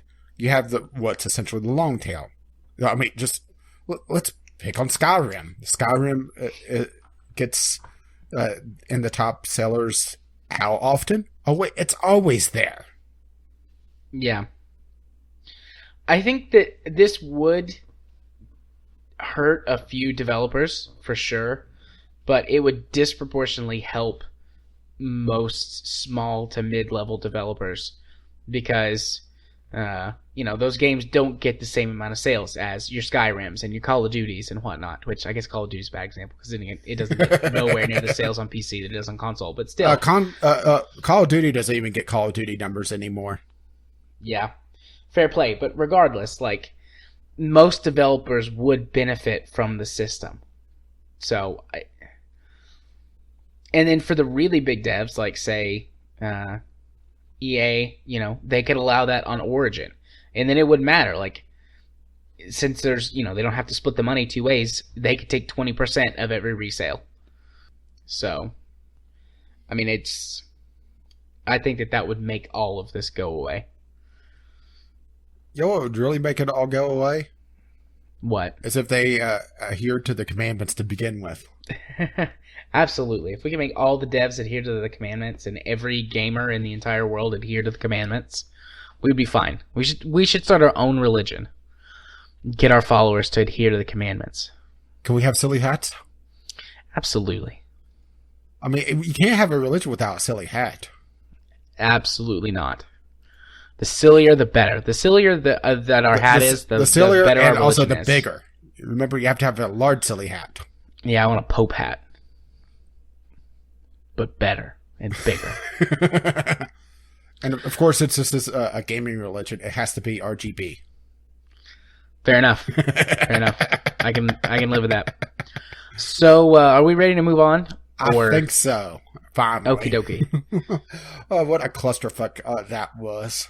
It was. It is. The it's still whole ongoing. topic That's is. the thing. Yeah, the whole topic is just a mess. It's a really train hard wreck. to. It's a train wreck. There's no way around it. Yeah. We struggle to stay on topic regularly, but given how messed up and all over the place this one topic is, I think we did pretty good. Yeah, we did all right. Well, by our standards, at least. Yeah. Do you need to take a trip to the elevator? No, do you? Nah, I'm still good. What is this going to be? Elevator free show? I doubt it. I've gotten through Oh, all of my water at this point, and I'm uh-oh. halfway through my coffee, so I might make it another topic or two.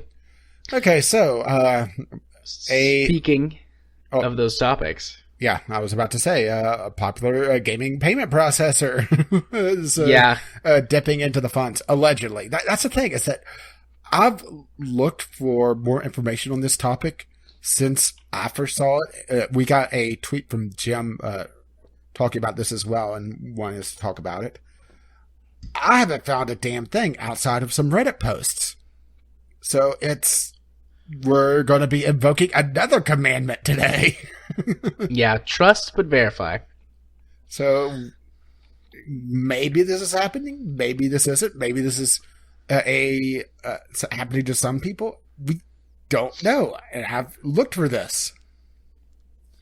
Yeah, and when you Google it, what you get is the Reddit post. Yeah, the Reddit posts. So we'll link to the Reddit post because that's about the only place we can link to in the show notes. Or by we, I mean me. Yeah, I have to say though that saying Exola, like I've never heard of Exola before.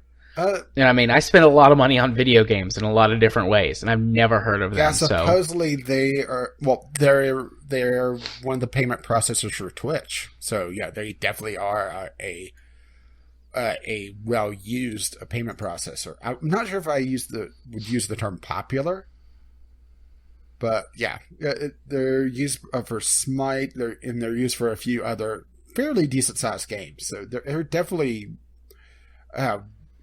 up there. But this is so scummy. If this is true, that's the thing, is that there is no confirmation on this. Supposedly, there is a percentage of the payment that you send through them they're keeping, and they're calling it a tip. Who would want to tip their payment processor? Do you tip the teller at the bank? Nope.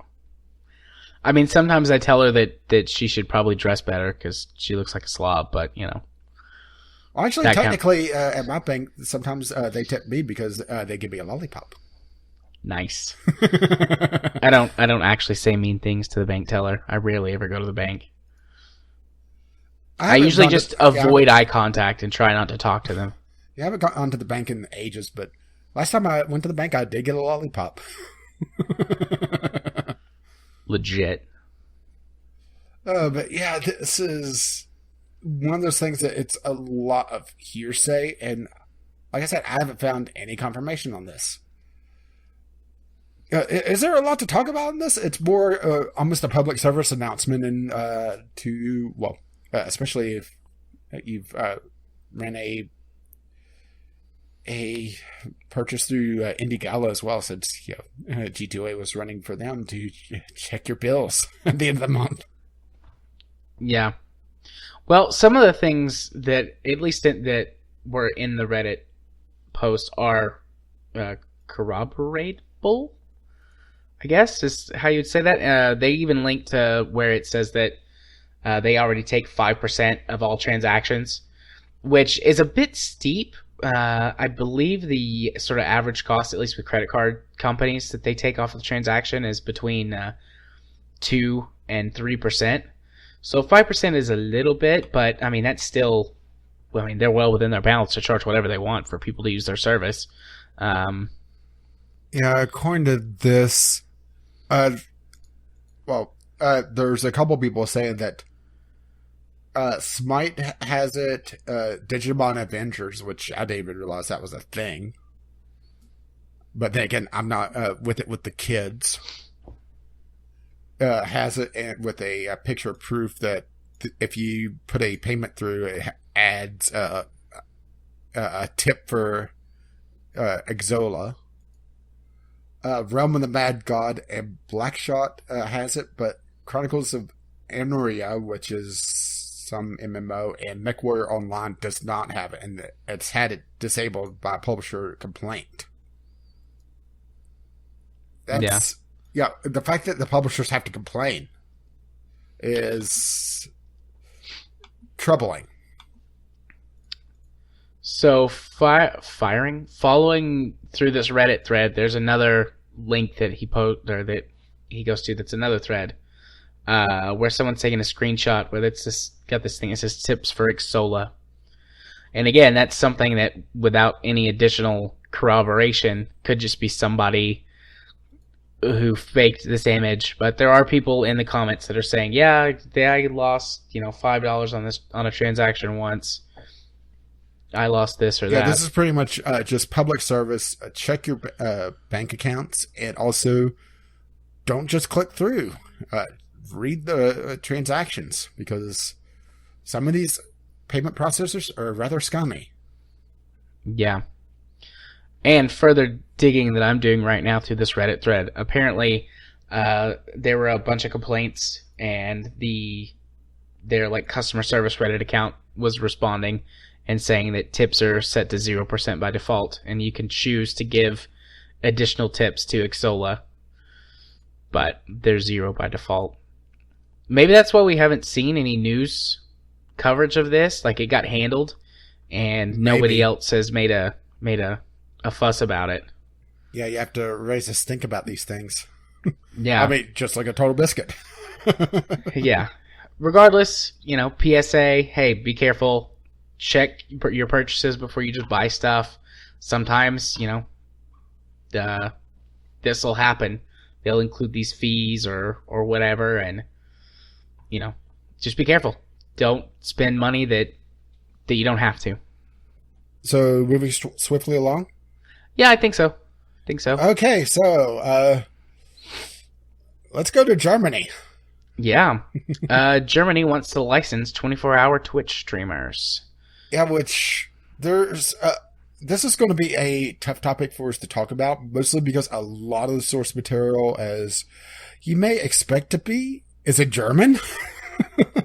Yeah, so Germany is now requiring Twitch streamers that they have to have a broadcasting license, like someone doing radio or TV broadcasting. Yeah, the original article about this called it a radio license, which is a little bit of a misnomer, and they call it a broadcasting license. So the German authorities aren't that out of touch. Yeah. And the thing is, this law that they're invoking is made for more broadcasters that are streaming online. This was supposedly a decade-old law that is catching a Twitch streamer now because he meets the requirements that were set forth in that law, which falls more under lawmakers not knowing what the hell they're legislating, almost. Especially if this is a decade-old law, or more than a decade-old law. Yeah, I mean, live streaming didn't really exist a decade ago, did it?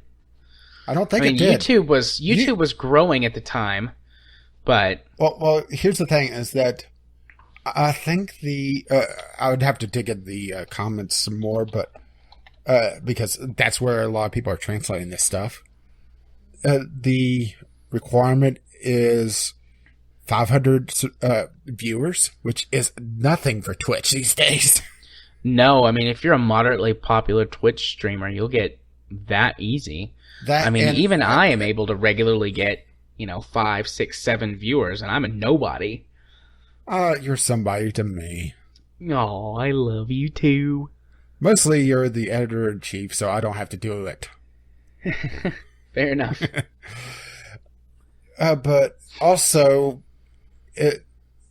having a schedule is another thing, supposedly a requirement. And also, the big thing that triggered for this guy was, even though it also hit a second account, which didn't broadcast 24/7, was the 24-hour rotating schedule, essentially. But here's the thing, is that Twitch has the ability to run playlists that is on some accounts, more popular accounts. I know Dallas Valdez has it where if he's not actively streaming, he's running a playlist. And if he was in Germany, he would easily fall under this as well.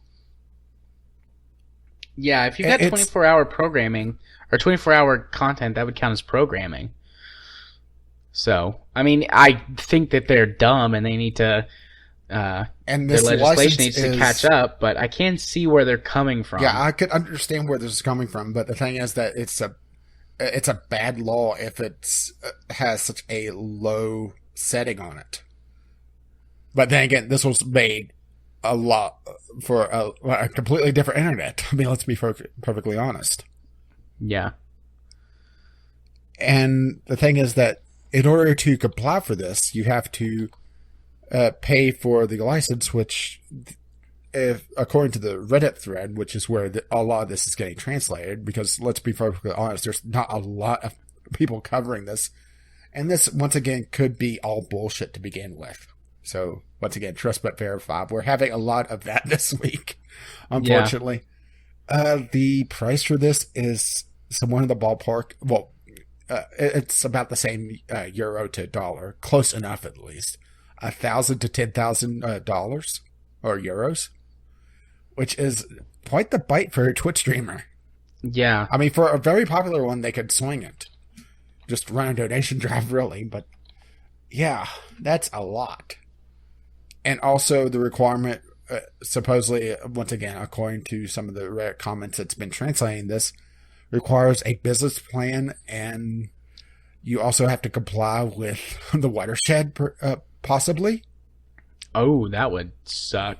Yeah, essentially, the watershed is family-friendly programming up to a certain hour. I think it's 10 o'clock. It varies by country. And sometimes by regions within countries. Yeah, I think it's 10 o'clock for Germany, if I recall the comments correctly. I could be completely wrong on that, and I know we have some listeners that could correct that if need be. But can you imagine, getting dinged because you're playing The Witcher on Twitch? Oh, gosh. No, that would be terrible. So, doing some, 5 minutes of Google searching, it looks like Justin TV launched in 2007. So, streaming was in its infancy in 2007. Yeah, and I think the law was originally made in 2005. I was just using a decade as a nice round number. Okay. Wow. 2007 was a decade ago. Yeah, fuck, I'm old. Yep. I was still in high school in 2007. You're not helping. You're not helping one bit. Stop that. I have a 3-year-old kid. That makes me feel old every day. I had that realization on Saturday. It's like, God, 3 years ago that this creature entered the world, and I've been caring for it for all this time.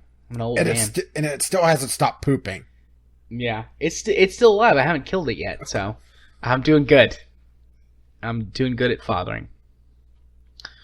So. Well, he hasn't. He's not old enough to complain yet. Well, complain much. That's not true. He complains all the time. He used to just complain by crying, but now, for the last year, he's had words, and he complains with those a lot. Also, he is your son. He's starting to argue as well.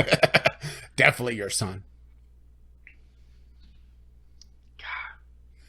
I said yes. I said yes. I don't care that you said yes. I'm your father. I said no. You can't watch any more TV. I said no. I don't care that you said no. I'm your father. You need to eat some food that's not covered in cheese. Although when it gets to that point, the battle's already lost. Desperation has set in. That's when you pry his mouth open with a screwdriver. That doesn't work. I've tried to force feed him before. It doesn't work. Does that make me a bad parent? I think that makes you a normal parent. Yeah. I'm a therapist. I should know better. But damn it, when they push all your buttons, it's just like, you just ate that food yesterday. You don't hate it. You've been eating it for months. Kids I want chicken nuggets. Kids are real dumb, y'all. I wish he would eat chicken nuggets. Most normal kids eat chicken nuggets. My kid avoids them like the plague. Except every once in a while he'll eat some chicken nuggets. Have you tried chicken fingers? Yes, doesn't help. He likes fish sticks. So that's good. But, yeah, my kid's not normal. He doesn't like chicken nuggets. He likes french fries, but he doesn't like plain spaghetti. Most kids like plain spaghetti. He doesn't like that. He likes to eat vegetables sometimes. Oh, he's definitely your son. He's really weird. He eats fruit all the time. Yeah, that's pretty normal. Everything he eats has to be, like, almost everything he eats has to be made of or covered in cheese. Cheetos, Well, great. To be fair, you are cheesy. Yeah, his, like, favorite food group is Cheetos. Because they're cheesy, and they're crunchy, and they're salty. He loves them. But this isn't... Welcome to the kid portion of the podcast. All you parents out there know what I'm talking about. Is that all we have to say, though, about... What were we talking about at this point? We were talking about the Twitch German thing. The last semi-on-topic thing mentioned was I said that Twitch TV, or Justin TV, launched in 2007. I just hope that the United States government doesn't look at this thing. Hey! Oh, God. Maybe if we had a more competent government, but Trump is so bad at his job and knows so little about the internet and the world that nobody knew that the internet could be this complicated. Yeah. And that's what happened to Gearbox. Nobody knew that the internet could be this complicated. Yeah. Also, Trump doesn't like Germany, so anything that they do, he wouldn't want to do because he's, a 3-year-old. It's like, oh, if you're doing this, I'm not going to do that. I'm not going to do it just because you do it. I bet your kid would love Trump. I mean, he's orange, he's cheesy. Oh, God. Can we feed Trump to my kid? Is that how we get him out of office?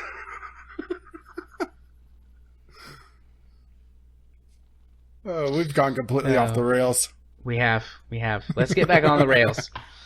Our next news topic. I do hope that this does get sorted out, but it seems like that the streamer decided to comply, so that kind of sets a precedent. Well, he is German. We're going to get... Well, I would stereotypes. Say I said we would get somebody tweets and emails about that, but would we? We don't get that many. Stereotypes and racism. Do. You can write your angry letters to VGLpodcast@gmail.com. Include Jared, you're a dumbass, as the subject line. I'll know you're talking to me. Oh. All right, let's bring this crazy train back on the rails. Let's go talk about our next news topic, which aboard. is Microsoft is to offer refunds on the Xbox and Windows 10 store. Yeah, this is late breaking as we're recording. We wouldn't have had this if we didn't have that delay. This is pretty much a copy and pasted from Steam, their entire thing, verbatim almost. Yeah. It's the same rules. No questions asked refunds if it's within 14 days and less than 2 hours of playtime. Self-service. This is the consumer essentially filling out a form.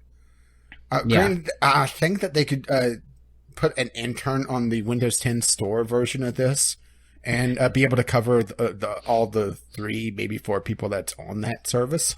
Yeah, one intern could do it. One intern would be bored to death doing that.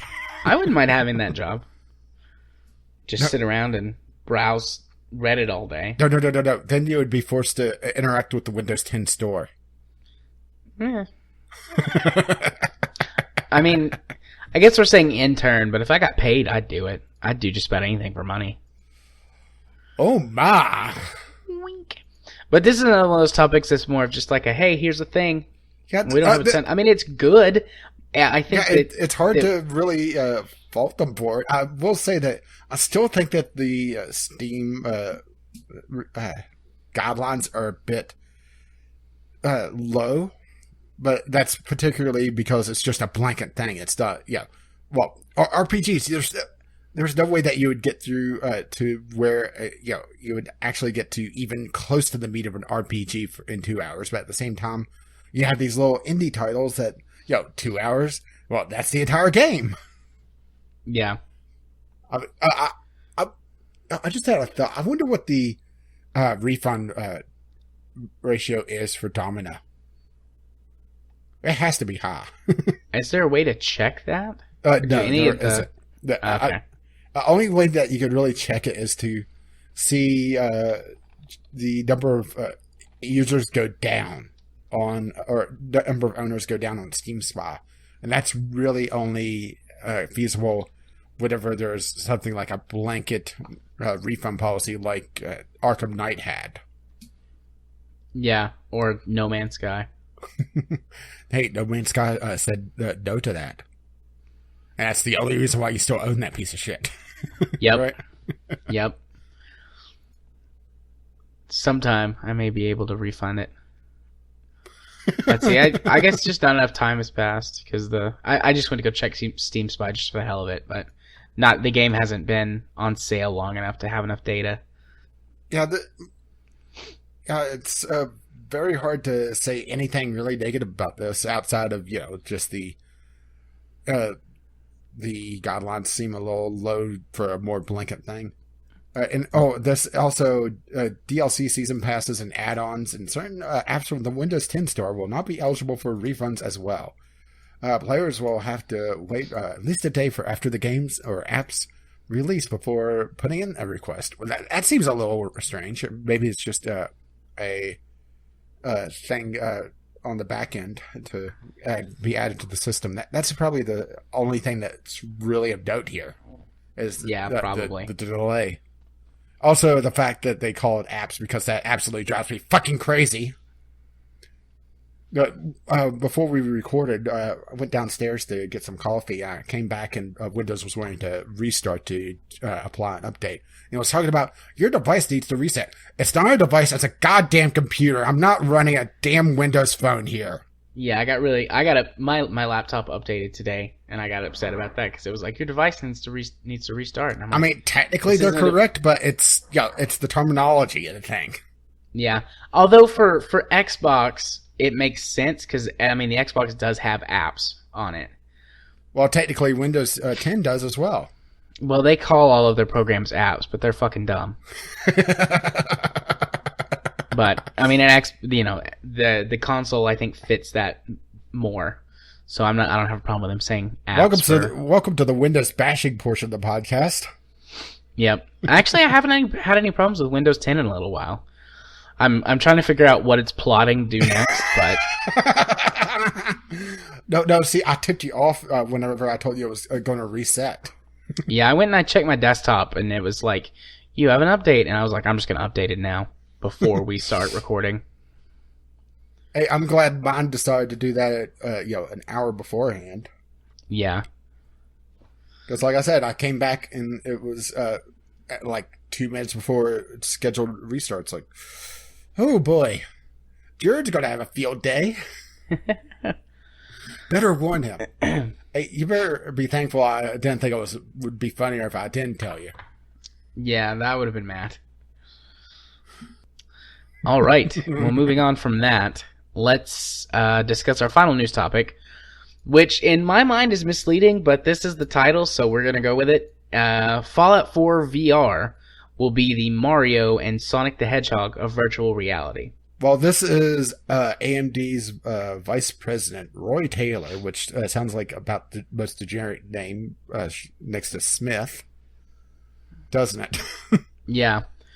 He's talking about how the upcoming Fallout 4 VR title, which is essentially a complete port of Fallout 4 from what I can understand, because trying to get Fallout 4 to run above 60 FPS causes some weird things to happen, supposedly. Yeah, it's not quite got physics. It's physics bound to the frame rate. I don't understand, but as your frame rate continues to get higher and higher, the physics freak out. So, in some way, the physics are bound to the frame rate, but I could explain it. What? Bethesda game. Yeah. There's not really a problem until you get up to around 120 FPS. 100 to 120 FPS is when you start to have a problem. Yeah, the more interesting topic here is how AMD is trying to use a chip manufacturer to have wireless VR, because that's been one of the problems of VR. The other problem is the fact that there hasn't really been a system seller yet. Jim, calm down. We know the Star Trek title. We know. We know. Actually, I'm really excited for Star Trek Bridge Crew. I have to Yeah, say. it looks interesting. The thing is that the problem is the entry price for that, because it's Yeah. everyone has to have their VR headset. Yes, I realize it's not everyone has to be all together because it has the internet connection, but still, that's still a hell of an investment to get a crew together. Yeah. But anyways, so what they're doing is they're working on putting together wireless a wireless VR headset that supposedly will work. Because that's other than the games and the entry point and all of that. You've got like what feels like a million billion cables strapped to you when you've got your VR headset on, because there's just so much data that has to be transmitted back and forth.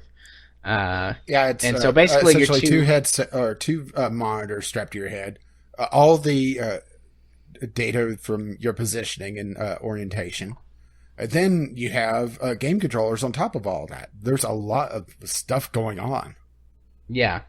And I mean, there have been people who put together like the backpack system that has all of it in yeah, there. the one So it's that looks strapped like to the you, Ninja Turtle, yeah. And then which I've was seen, just hilarious. That was Razer, wasn't it? There's been a few of them. The more sleek one, I think, is a Razer one. Then there's one that has that I do think it's kind of neat how they did the battery system, where assuming that you have someone around you at this point to swap them out, you could swap out the batteries independently. They're hooked up in parallel, and one battery could run the system by itself. So you could swap out the batteries, put them on charge, and not have the system power down, which was a neat way to handle things. Because, yeah, battery life on these backpacks is not all that great. Granted, there hasn't really been a VR title that supports long play yet. yeah, I've seen another system too on a YouTuber. I might, if I can be bothered, I'll look up the channel and find it. But he rigged up essentially like a big boom arm on his ceiling, and all of the cabling went up to that. So even though there were still cables, they weren't underneath you, so you could walk around pretty freely. Sort of like a car wash. Yeah. Working at the car wash. Oh, God. Sorry.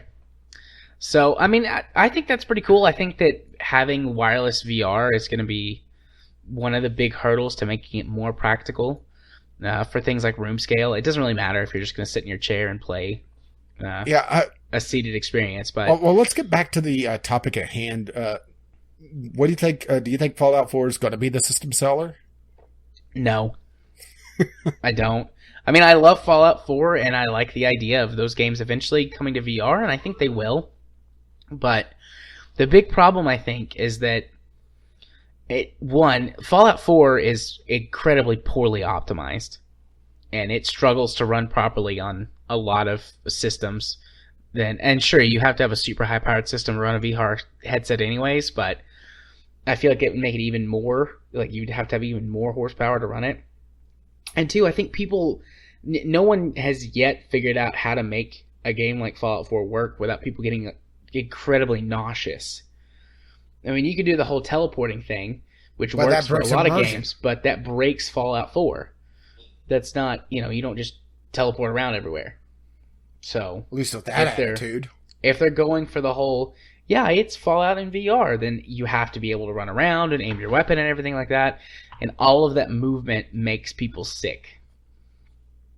So, I mean, it's ambitious, and I hope it does well, but I don't think it's going to be the Mario or Sonic of VR.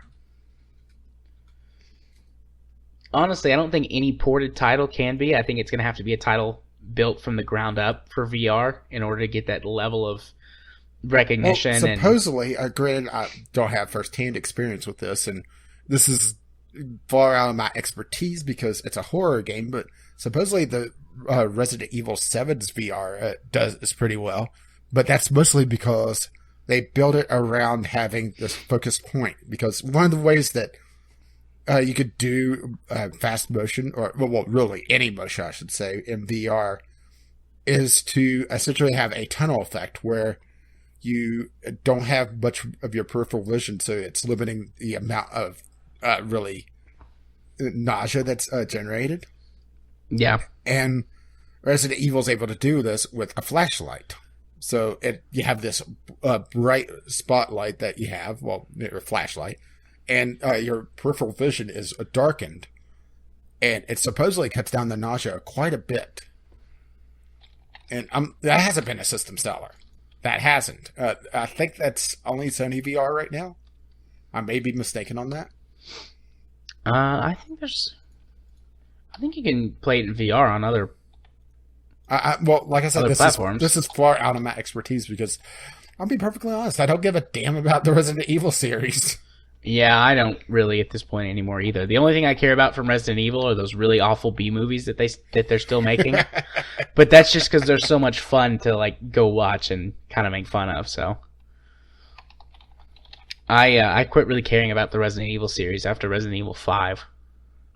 Well, to be perfectly honest, I never cared about it to begin with. But I'm trying to give an example of a major game that I'm not sure if it was built from the ground up, or if it has it where it just happens to work well with VR, but I haven't heard about it being a huge system seller. But then again, I haven't followed VR all that closely.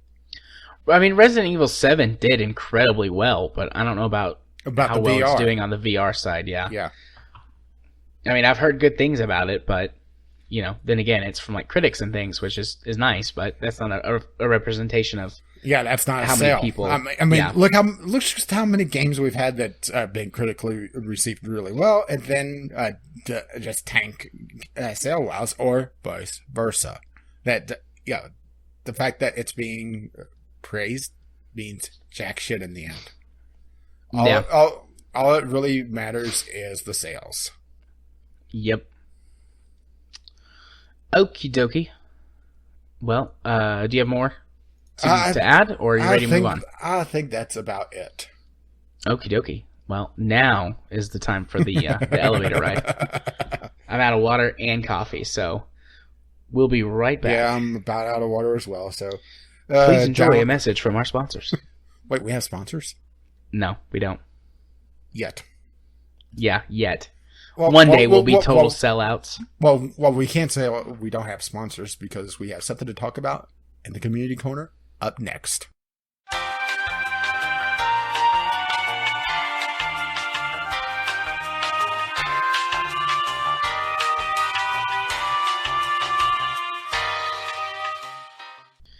And we are back from our trip downstairs to get some snacks and bevs.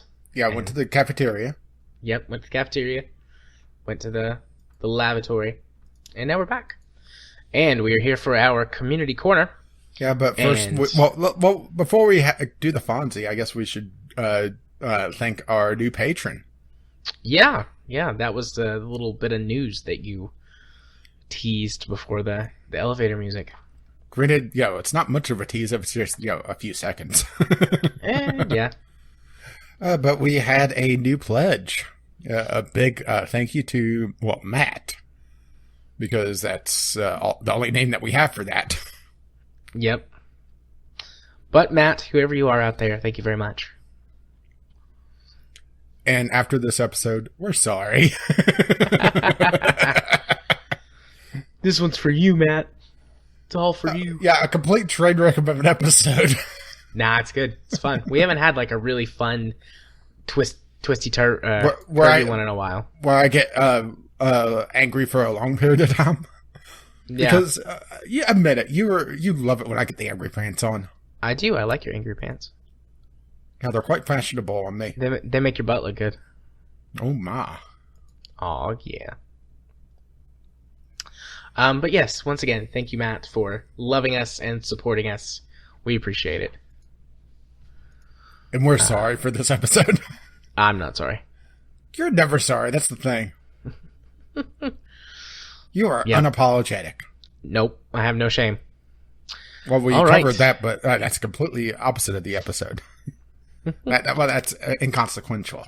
That could be the title of the episode. I have no shame. Or men's thong. Men's thongs. Actually, I was thinking something along the lines of kiss and break up with the whole Gearbox thing. That's a good one. Kiss and break up. But okay, let's go to our Fonzie now. Hey! Hey, here's Kyle with his Fonzie discussion.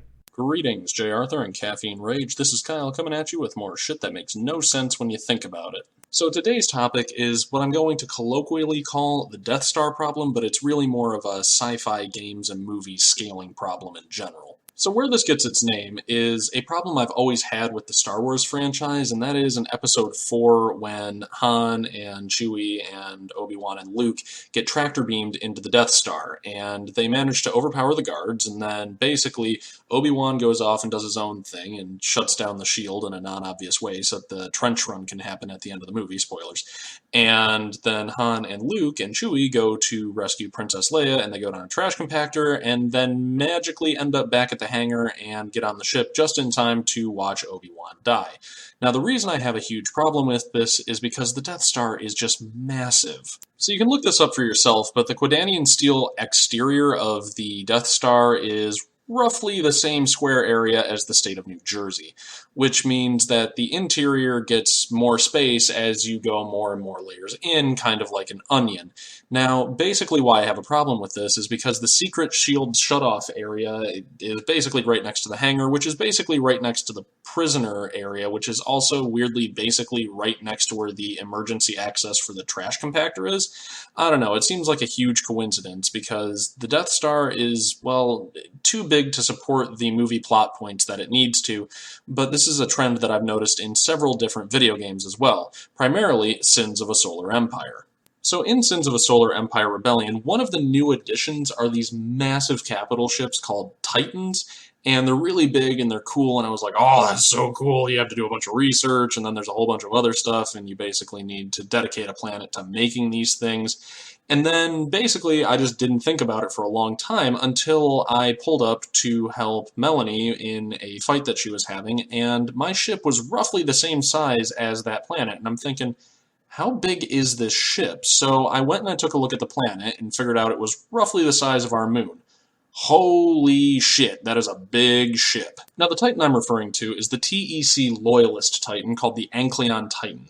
Now, to put some perspective on this, the Death Star, which, mind you, has a surface area about the size of New Jersey, is roughly 21 times smaller than this ship, which is where my problems with it start. See, this ship is so big that I'm not even sure how you would resupply it. It's so big that you actually would probably need to take another spaceship to get from one end of it to another in a timely fashion. It's so big that it probably has its own gravity well. But again, it's one of those things that you don't quite realize how much of a problem this is until you compare it to something in the real world.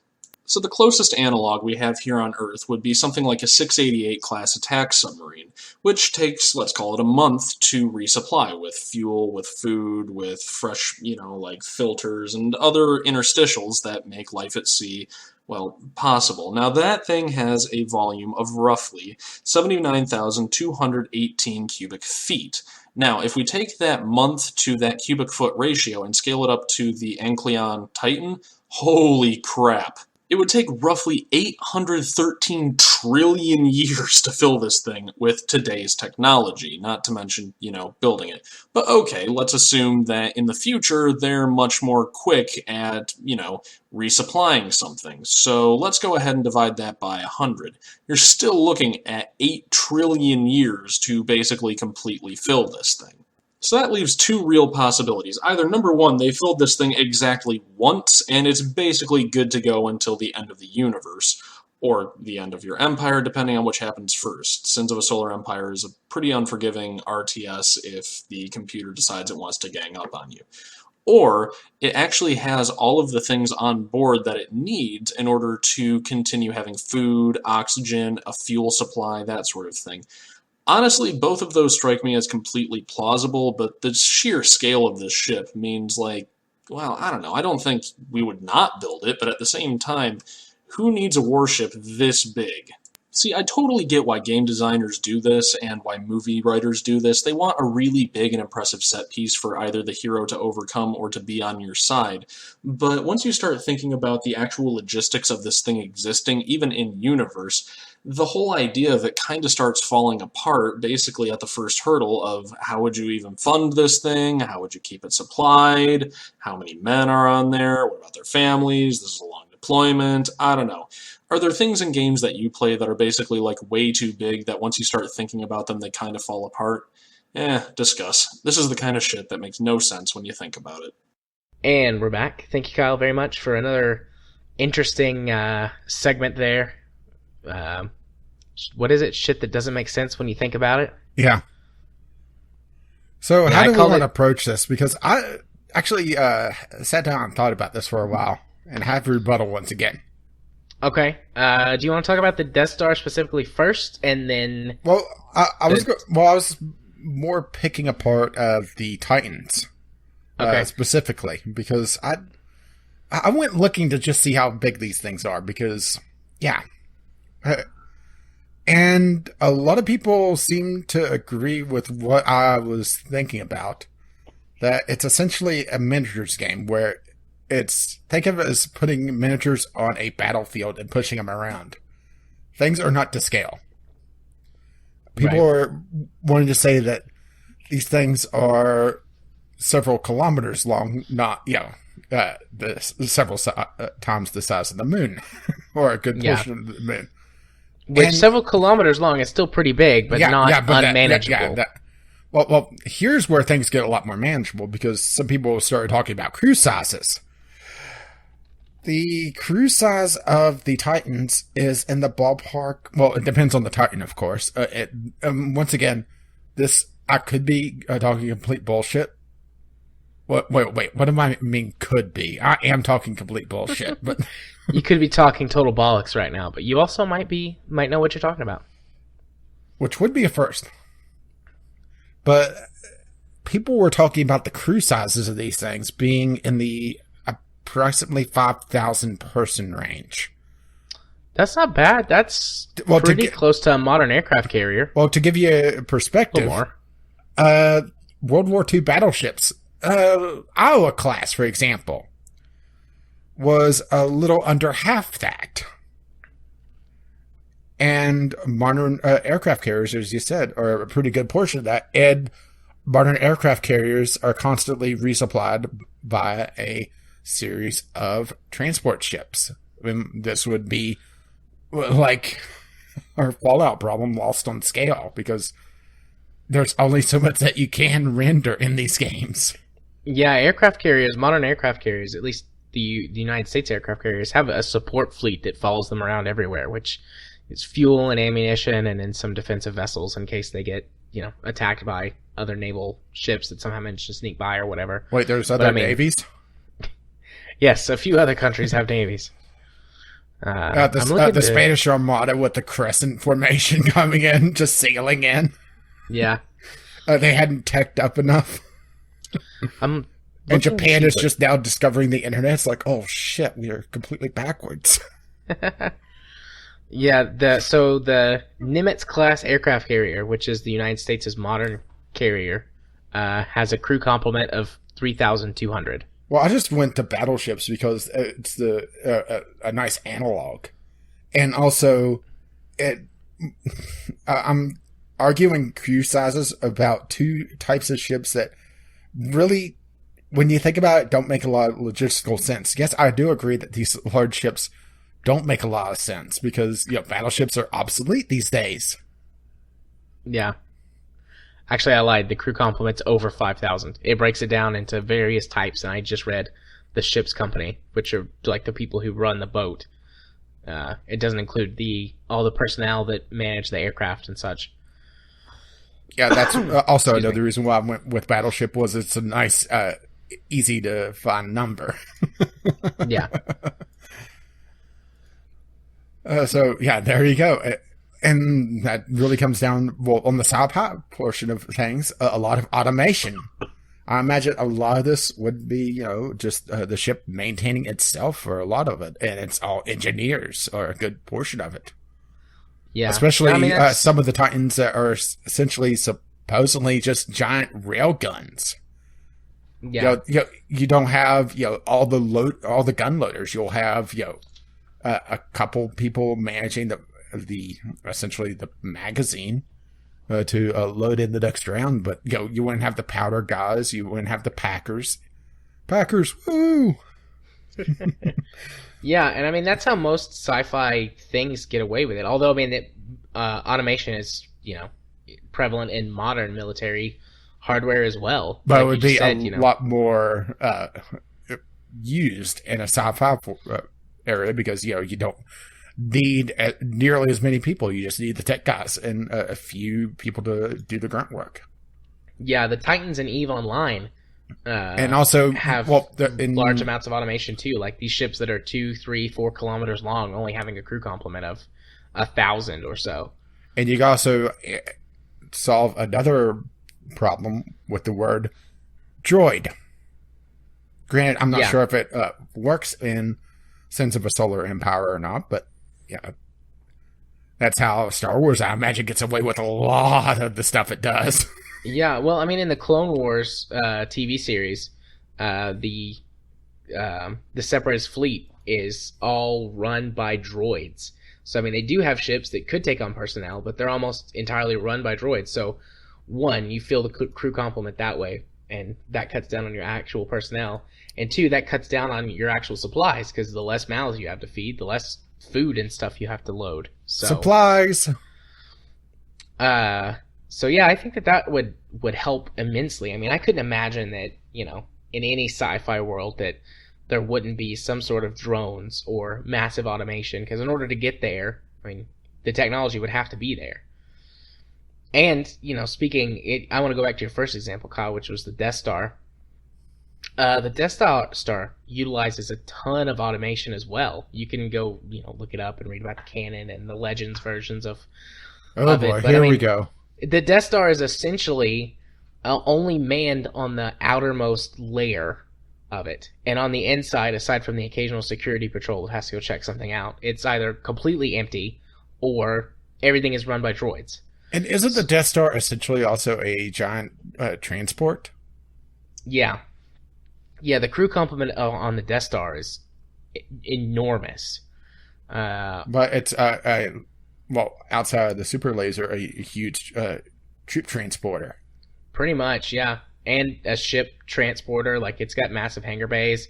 In the Legend stuff as well, the Death Star had at least one, it might have been 2 space stations that orbited it, and that they pulled inside for hyperspace travel. But those were basically constant, like 24/7 supply docks. That's all they were used for. Essentially like farms or something for food. Yeah.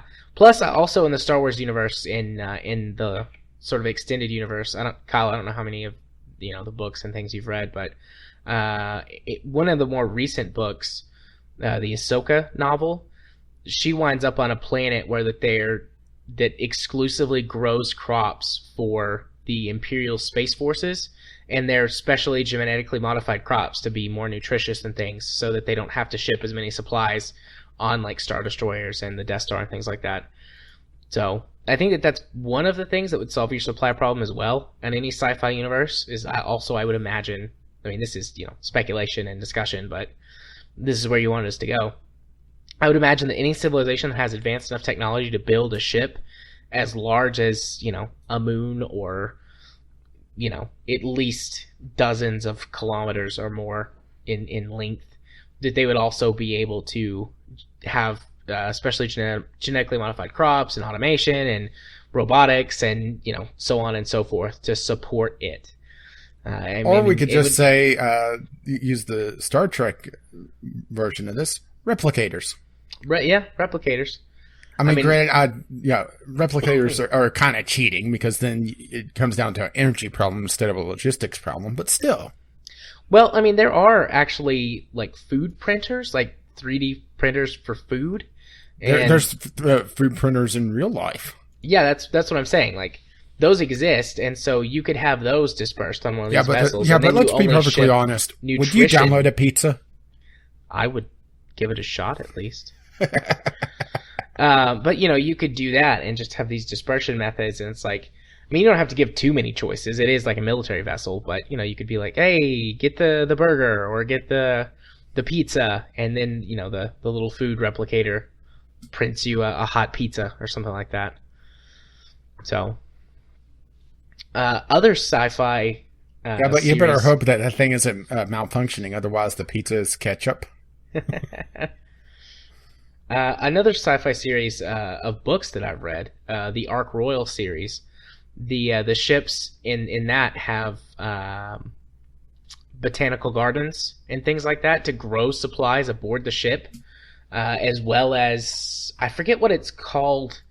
I forget specifically what they call it, but it's like an organic recycler that you can just dump organic material into it, and it breaks it down into its component parts, and then they have those food 3D printers like I was talking about, and you just get like basic rations out of it. It doesn't have like fancy stuff, but if your nice food runs out, you just recycle stuff on you just on the poop ship. in the printer and print out a hot dog out of it. Yeah, actually, in one of the books in the Ark Royal series, they wind up stranded and they run into the supply problem, and they're like, I mean, is it cannibalism if we throw bodies in there, like the dead bodies, and it breaks them down and makes them into food? Like, they have this really interesting moral discussion about, like, is it cannibalism or not? Because it's not like we're eating their flesh. They're getting broken down in their organic components, and we reproduced as rations. But really interesting stuff in the Ark Royal series. I highly recommend it to anyone who likes sci-fi novels, because it takes a really realistic approach to space combat and actually takes orbits and things into account, and travel times and all kinds of stuff. It's not like, oh, let's go over here. So it's good. It's kind of the reason why I like Planetes for my hard sci-fi anime.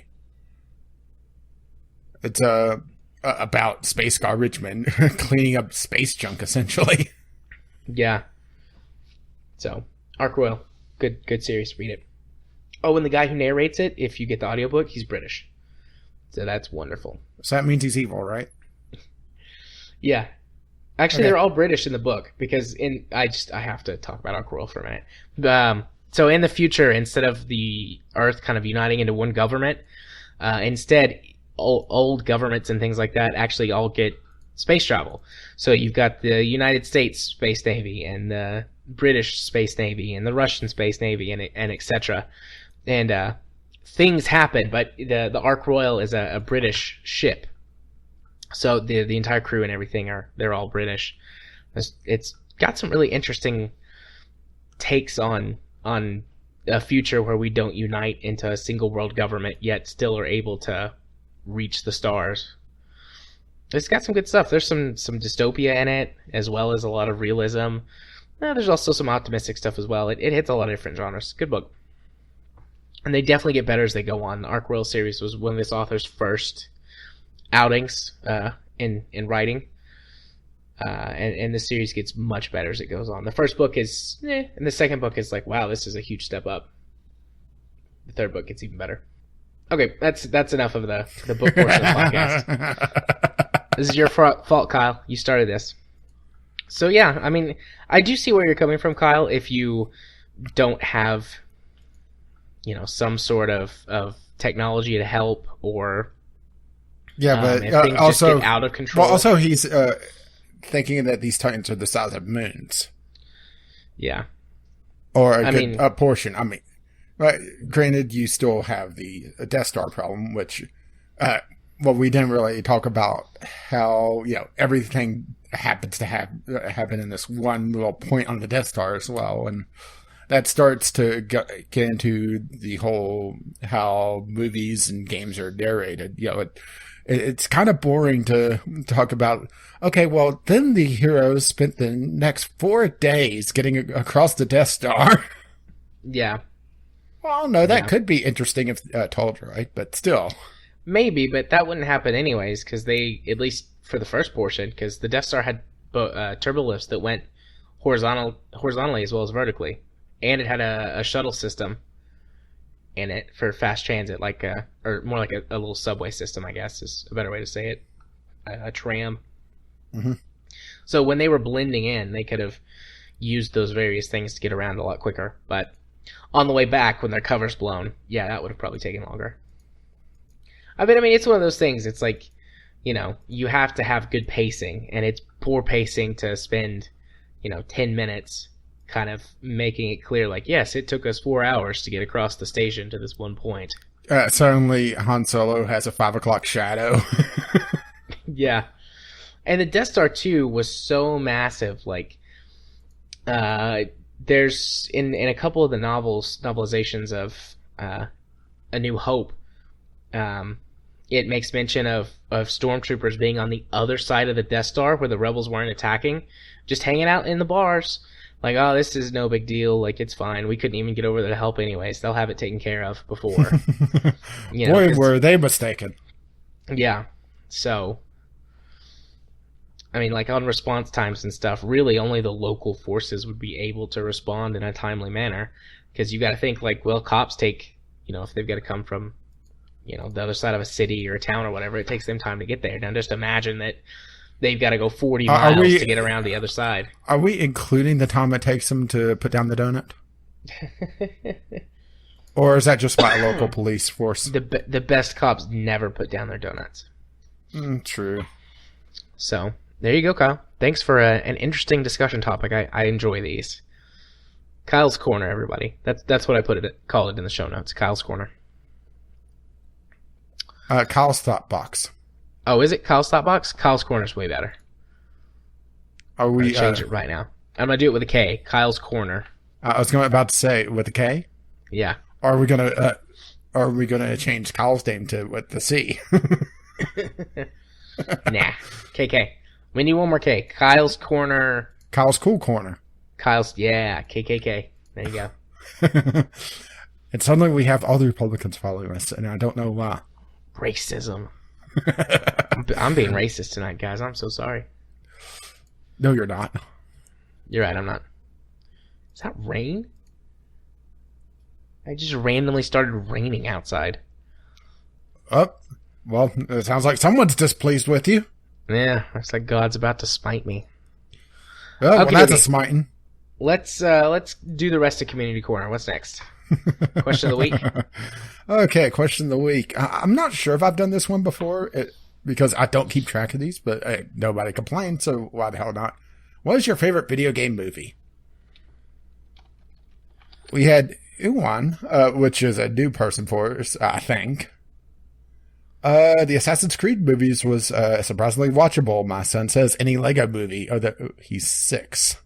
Is the Lego movie cheating? Maybe a little bit.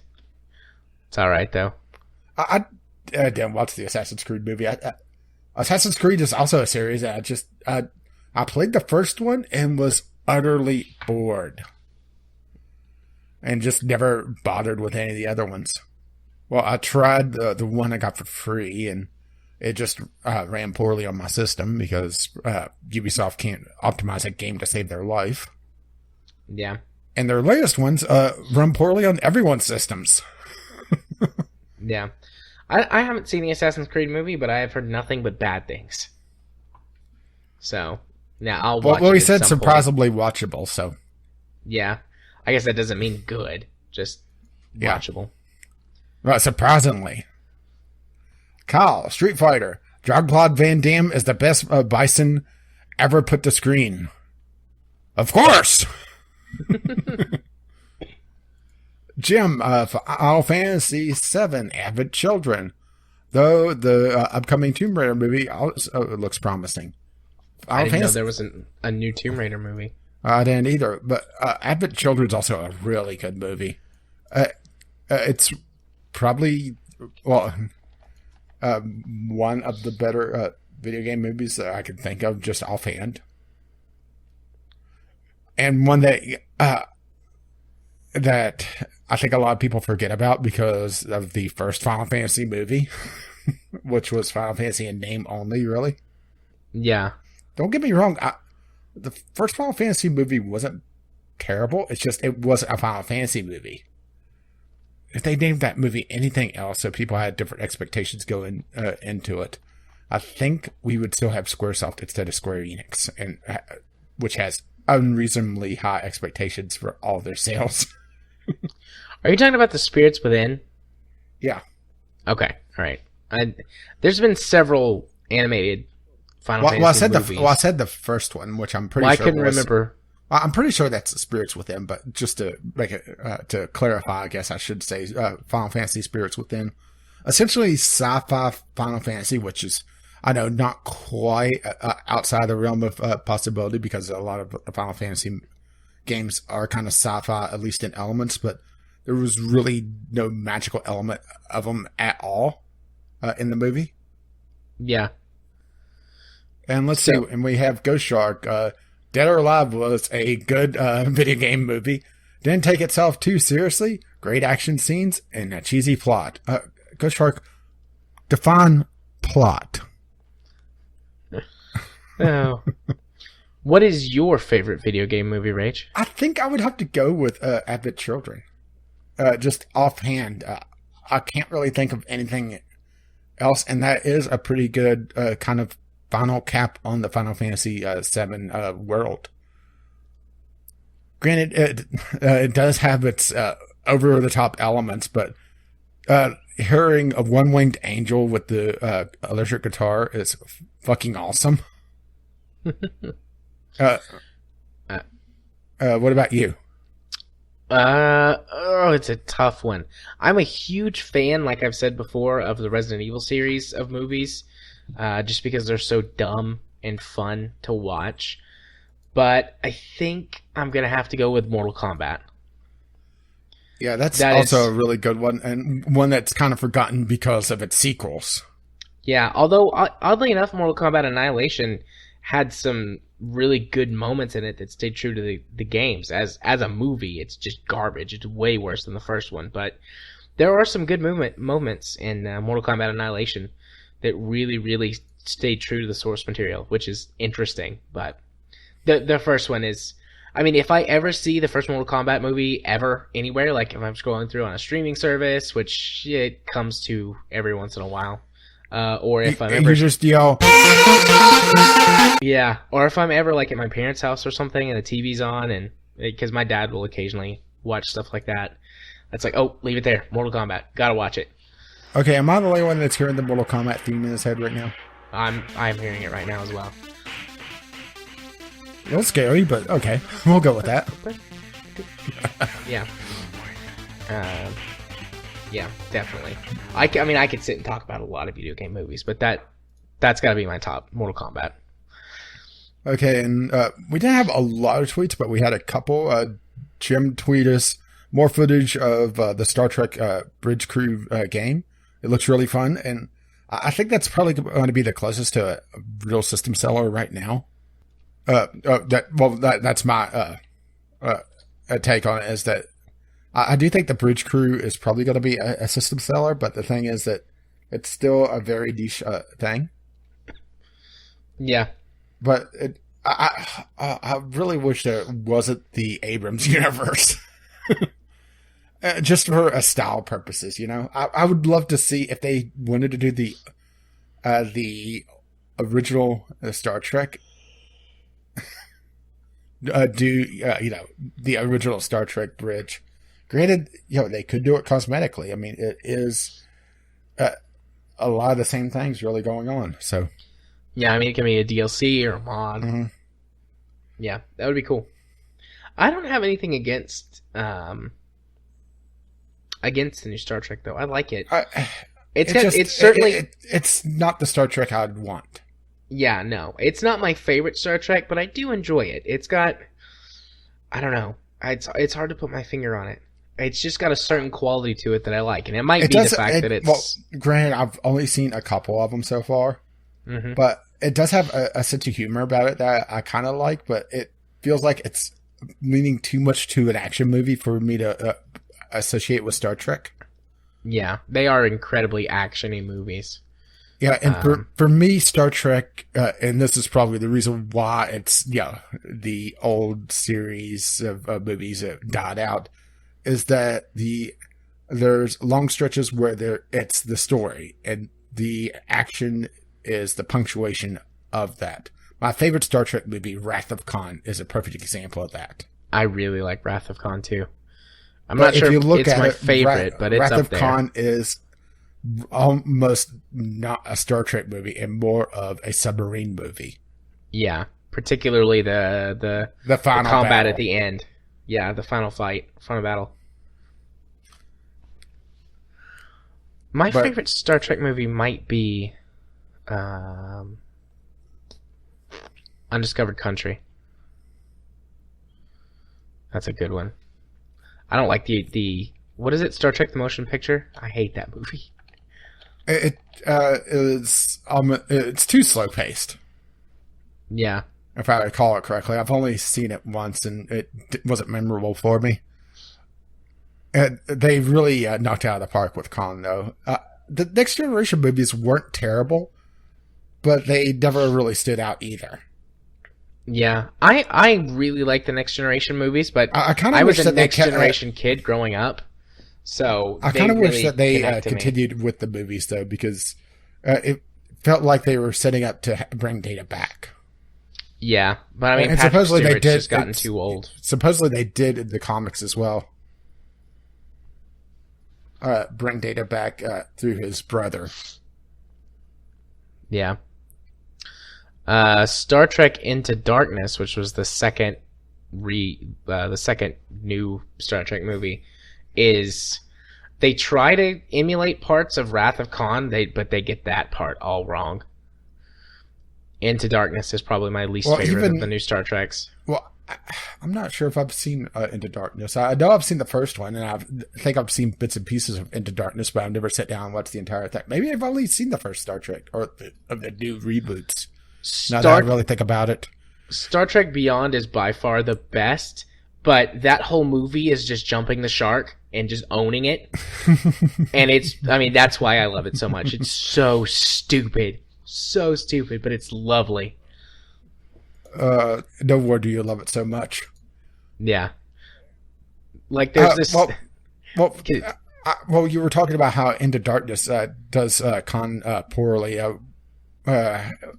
What do you mean by that? Because now that I think about it, I don't think I've seen it. I think I've only seen the first Star Trek movie and was kind of put off with how action-oriented it was. They try to do some of the iconic scenes, like, in the Wrath of Khan, whenever Spock in the original goes in to fix whatever it is with the warp drive, or fix the warp drive, whatever. and he gets killed because of the well, they can't do that because in this one because you can't kill off pretty Spock. Well, they flip flop that, and they have Kirk do it. But then they completely undo all of the tension and everything because they just bring him back to life at the end. It's like, oh, hey, actually we found this thing that cures death, so you're fine now. Well, that's like, going to make what? the Federation not care about their red shirts. Oh, wait. And it has to do with tribbles. So they wreck that iconic scene. They found William Shatner's hairpiece. They put it on Kirk, and it brings him back to life. This explains William Shatner.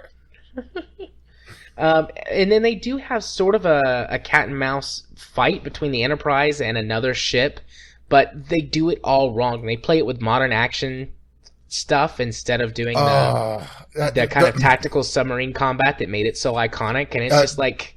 I think the smartest thing that they did with Wrath of Khan, and I realize we are completely off topic, but damn it, I get to talk about Star Trek.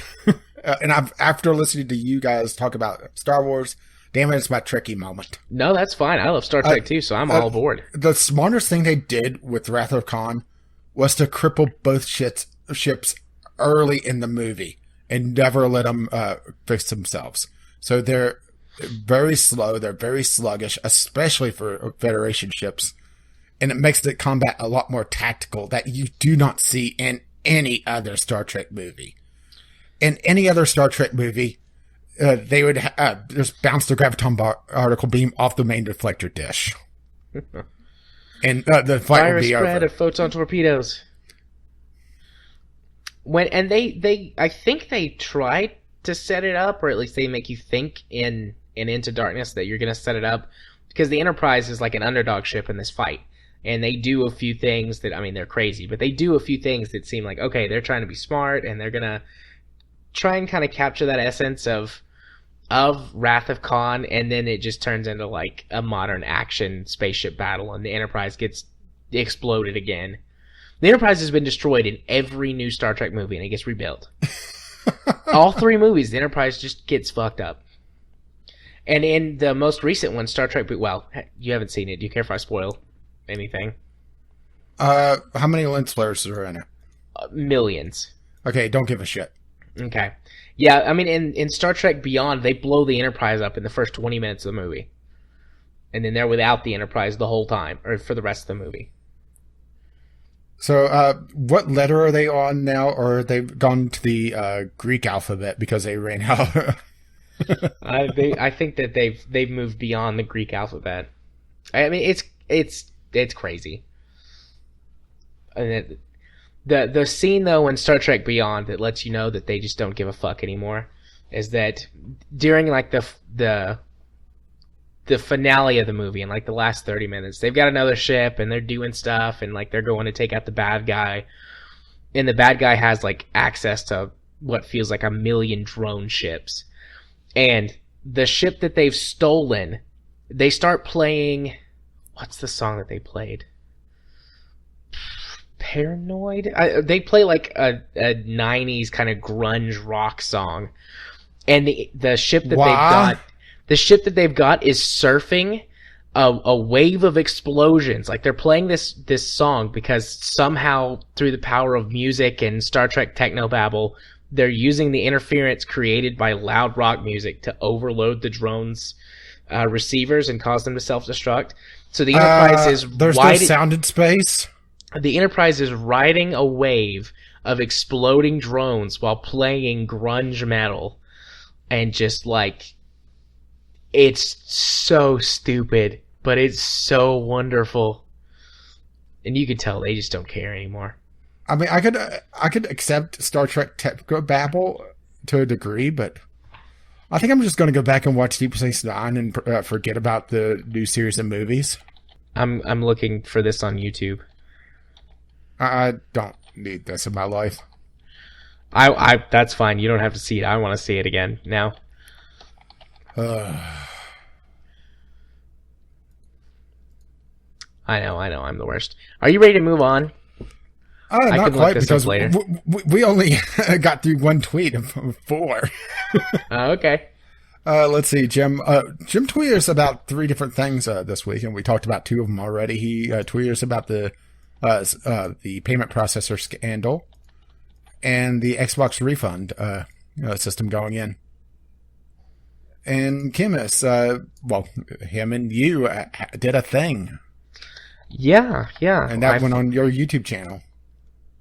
Yep. But you'll be talking about that later, right? Yeah, I can. It's Sabotage from the Beastie Boys. That's the song that they play. It's stupidly wonderful. Oh, you're half right. So, speaking of stupidly wonderful, I think we're up to Discovery Queue. Yep. I'll put that there, and you can go watch it if you want, and if you don't want to, I understand. But yes. How about no? Fair enough. So, stupidly wonderful, the Discovery Queue. Cue the music. And no, Indeed. It's not it better not be the grunge metal. It won't be. Oh, what is this? Steel Division. Tactical real-time RTS. Well, I got one. Bayonetta. Oh. Bayonetta? It got a PC release? Yes. Oh my. 2 days ago. Let me just open up another tab. It is $20. It's for a PC port. Gearbox, are you fucking paying attention? This is amazing. I can't wait to play Bayonetta again on my PC. I'm buying this later. Not tonight. I can't get distracted. But yeah, buying that later. Yeah, I wasn't expecting Bayonetta to ever see the light of PC, but there you go. Granted, I'll be surprised if we see Bayonetta 2. Yeah, since it's Nintendo that owns that one. Yeah. And Nintendo doesn't like giving software to anyone else, especially after that whole CDI thing. Ooh. So Steel Division. This looks interesting. It's a World War II RTS game, which we haven't seen a new one of those in a while. Good looking graphics. Reminds me very much of Ruse. Actually, reminds me very much of Ruse based on the screenshots and stuff. Well, I got Planescape Torment Enhanced Edition. This is a re-release of Planescape Torment, a very old CRPG, which I actually never got to play originally. A 50-hour CRPG classic. Single player. Grant, I'm not sure if you would like it because of the camera angle. Maybe not. But well, like I said, Planescape is one of those games that is one of the pinnacles of CRPG, and it's one of those games I've always meant to go back and play. Yeah, and since you've been liking Divinity Original Sin, I think you should give this a chance at some point. Once again, it's a very cheap re-release at $20, or I guess enhanced edition. Oh, I just got Steel Division on mine. I saw Total Biscuit streaming this. It looks interesting, but at the same time, he was not showing it all that well. Yeah, because it wasn't clicking with him.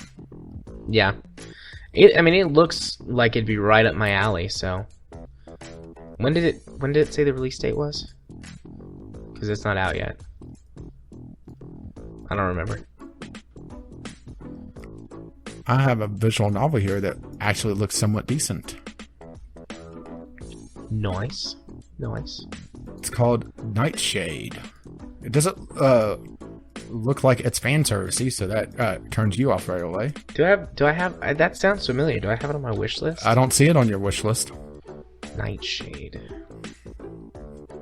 Well, it's Nightshade and then some kanji, so I'm assuming that's Nightshade and then probably kanji for Nightshade, or the Japanese title of it. A romance visual novel game made in collaboration with D3P and Red Entertainment. The romance evolves around ninjas who've lived through the Shinku period.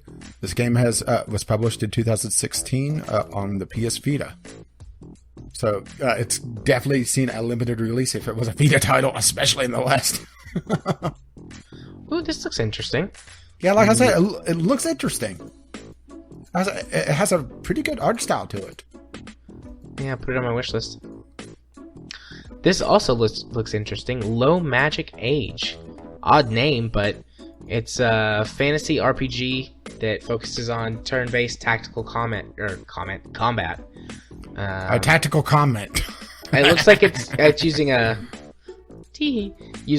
grid-based battle system, and it's got cute little sprite animations and gorgeous artwork that they're showing off from. I guess that's from the menus and stuff, but still, someone put a lot of time and effort into that. Oh shoot! It's $4. I might impulse buy that. Jared, you have things to do tonight. Fair enough. Let me get the link. Drop it in. What is this? This looks interesting. Granted, they have the very first sentence almost made me turn off on this, but because they use the phrase "open world first person" shooter set in a distant, haunted future world. So first, open world first person. You know, I assumed that the next words were going to be survival. But signal from Telavoria, and there's an umlaut there. So signal from. There we go. The signal from Jolva. whatever. Yeah, it's like I said, that umlaut could really throw off the pronunciation. But yeah, this looks really interesting. It's a sci-fi mystery open world game about robots. It has some really nice art style on it. It has sort of a... I'm trying to think of a good way to describe that, really, because it's not cel-shaded, but it still has that color palette. Yeah. Has like a muted color palette that makes everything look, almost hand-drawn-ish, you know? Yeah, it looks... It looks neat. It's... The art style's really inviting to me. You see what I mean? Yeah, this isn't normally a game I think that I would buy, but I might go watch some YouTube footage of that and just see. All the different robots seem like they have some really different designs, at least in the screenshots. And that's one thing that a lot of these games, especially indie games, fall into the trapping of, is where, okay, you have robots, but they all look exactly the same. Especially whenever they're supposed to be, sentient. Yeah. Here's an interesting one. Steam Hammer. Sandbox RPG with a steampunk setting. Of course, featuring survival elements, but still, steampunk. I'm a sucker for steampunk. I love steampunk. It's early access, available in 2017, so there's not even any real hard information yet. I think I'll put this one on my wish list, though, and keep an eye on it. Yeah, I'm done with my discovery queue. Okay, I have one more. I'll drop Steam Hammer in here, and then I'll go see what You're dropping the hammer. Dropping the hammer. Now the question is the hammer your penis? Yes. Yes, it is. It's always my penis. That looks really pretty. Tartarus. Tartarus is an action-adventure game from first-person perspective. Bigger on the inside? Hey-oh. Combined with text input. Interesting, I think. I mean, just skim through the trailer video. Prepare to fast forward. Please don't be a survival game. You're on a spaceship. You're on a spaceship, and it looks like the spaceship is falling apart, so you have to walk around and fix stuff. Wait. This sounds familiar. Do I own this game? No. Everything's really dark. Oh, what was the name of this? Tartarus. Tartarus. Okay, I found it. I think I have a game almost exactly like this, only not nearly as pretty. Yeah, I'm in two minds about this. Game. Some of it looks really good, and some of it looks really terrible. At least there's nothing in here that suggests that it's like a scary game or whatever. I mean, it might be. I'll put it on my wish list so that I can keep an eye on it. Yeah, I have a game that I got a review copy of that's pretty much this, only not as well refined, it looks like. Yeah. It doesn't have any horror elements in it, but, well, I guess technically I can't say that because the survival element of it, where there could be, it has some random events that could happen that could make it so that, okay, your air is running out and you have to fix this leak, otherwise you're gonna die. And you know, it has a psychological horror element in it where the ship is empty and you're moving around on it, and you see all the where everyone's just got up and left, that all the escape pods are gone. Yeah. It's the it's not actually the sort of the Red Dwarf thing where, you know, you were in suspended animation and nobody thought to about the meat popsicle whenever they abandoned ship, if I recall correctly. Meat popsicle. Only you weren't in there as punishment for bringing a cat on board. Hmm. Now I want to go watch Red Dwarf. I want to go watch a lot of things. I want to watch Mortal Kombat. I want to watch Star Trek Beyond. Although mostly just for the scene that I watched on YouTube earlier. So, I mean, I can just watch that over and over again on YouTube. I also want to watch Rogue One again. Have you watched Rogue One? Not yet. Okay. Then I don't say why I want to go watch Rogue One. I know. I have Rogue One all set up, ready to go. It's just I have other things to do. Yeah, I understand. That, and I'm also, I'll be perfectly honest, Rogue One is behind Samurai Jack for me on excitement to watch. And usually Saturday is whenever I sit down to watch things. Yeah. And that's Samurai Jack, My Hero Academia Season 2 coming out also on Saturdays. And Doctor Who, guess what? Saturday. And I'm at least going to give the new season a shot.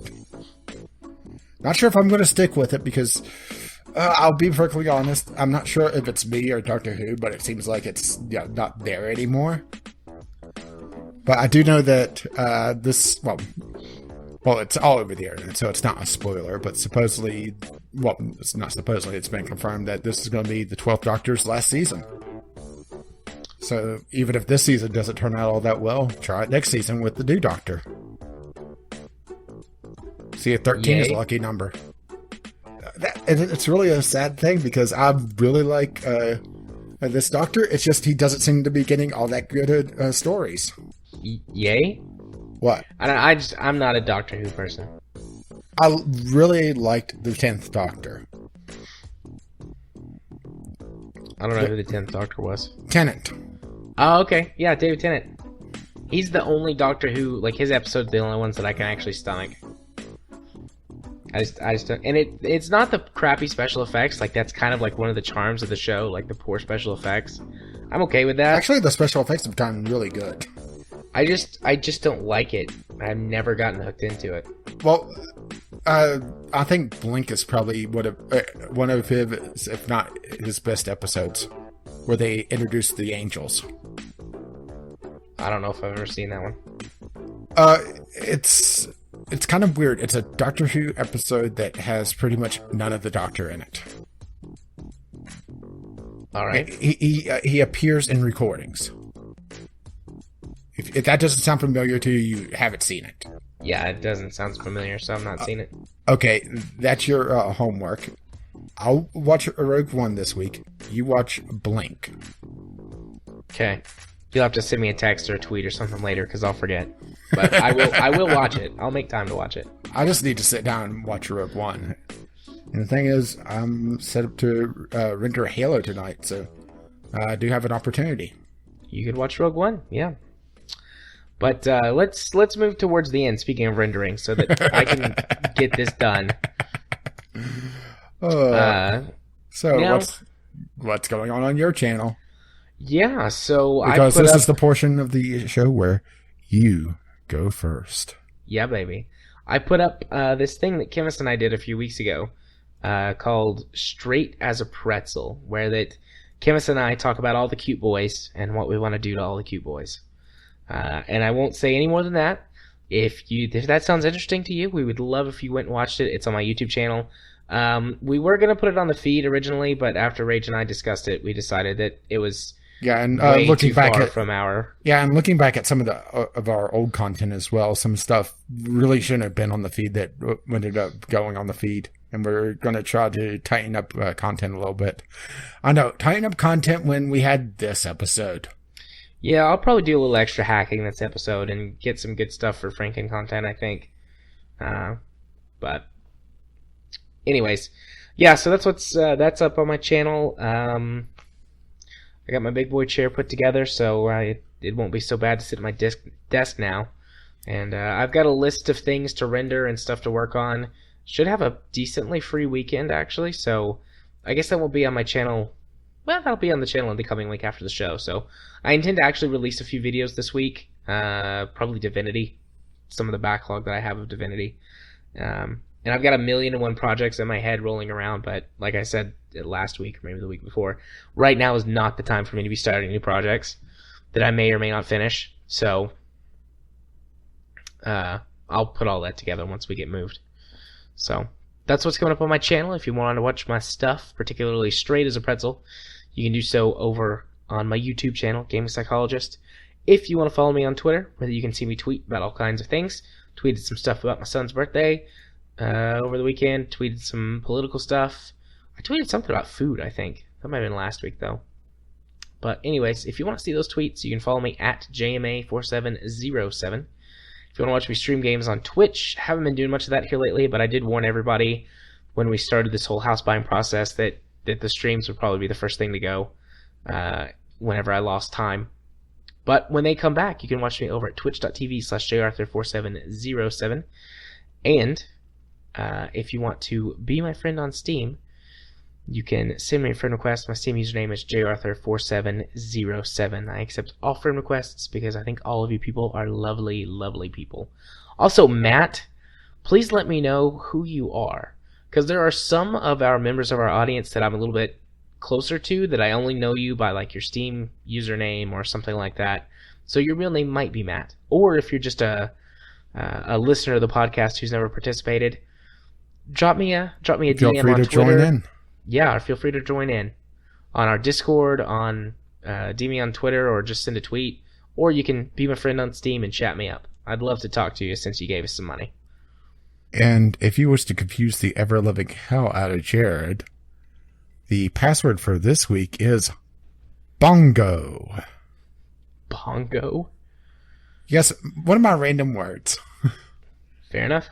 And that's not for just anyone that's joining and adding Jared recently.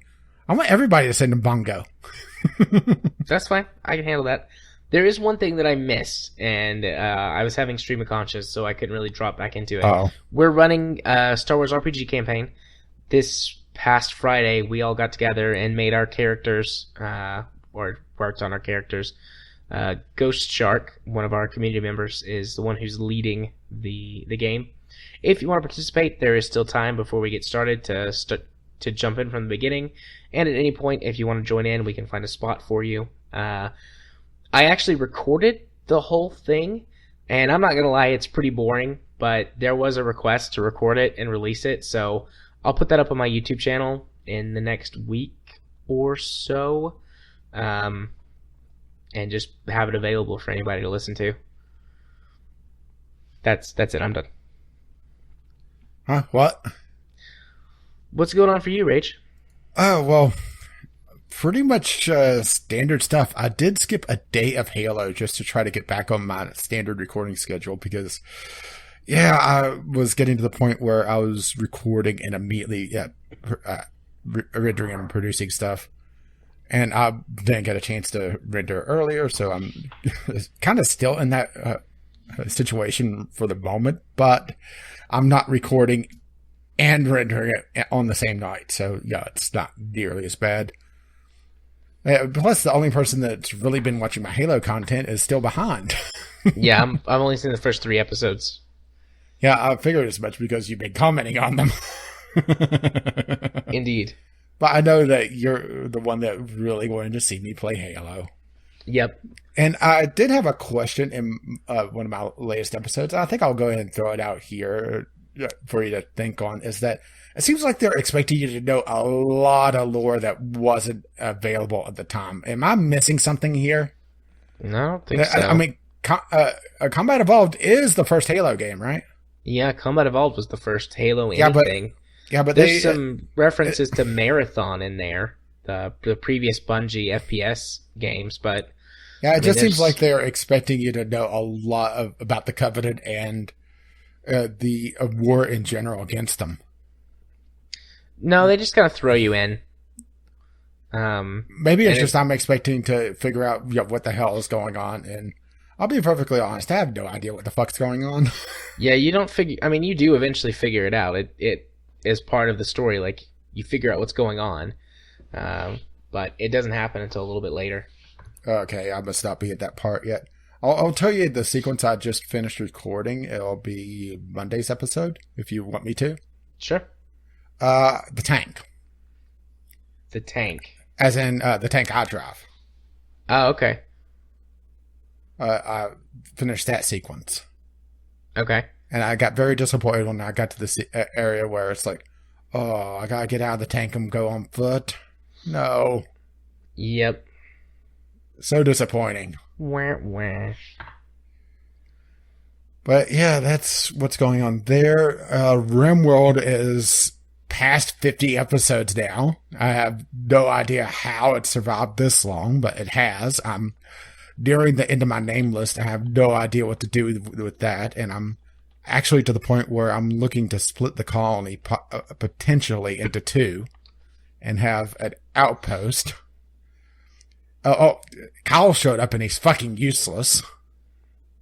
Groove is still doing hard labor with all the pigs. Oh, sorry, dumb labor, which is glorious, by the way.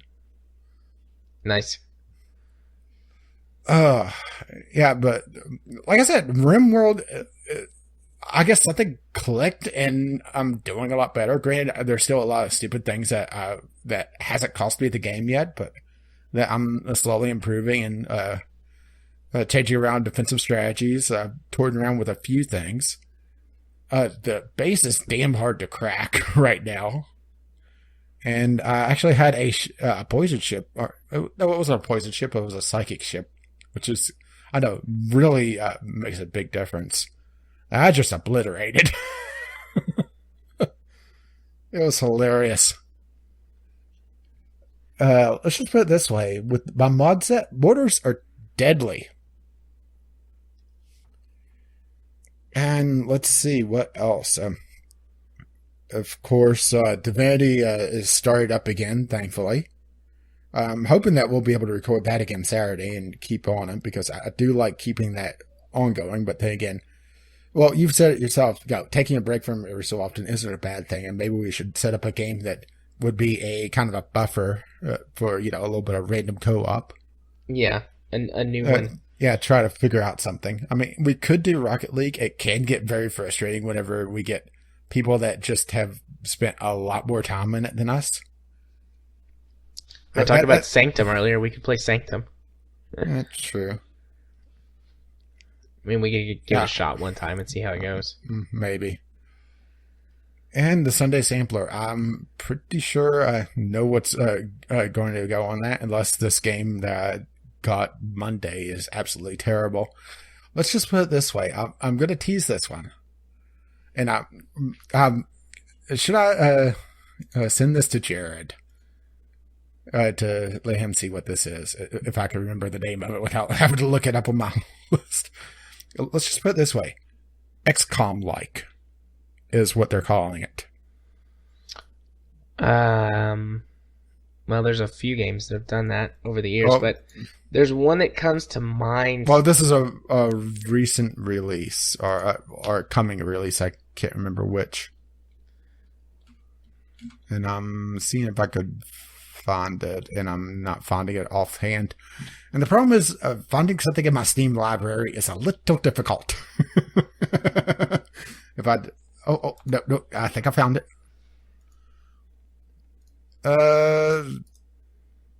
This looks like it, and it's getting some mixed reviews now, so yeah, that's it.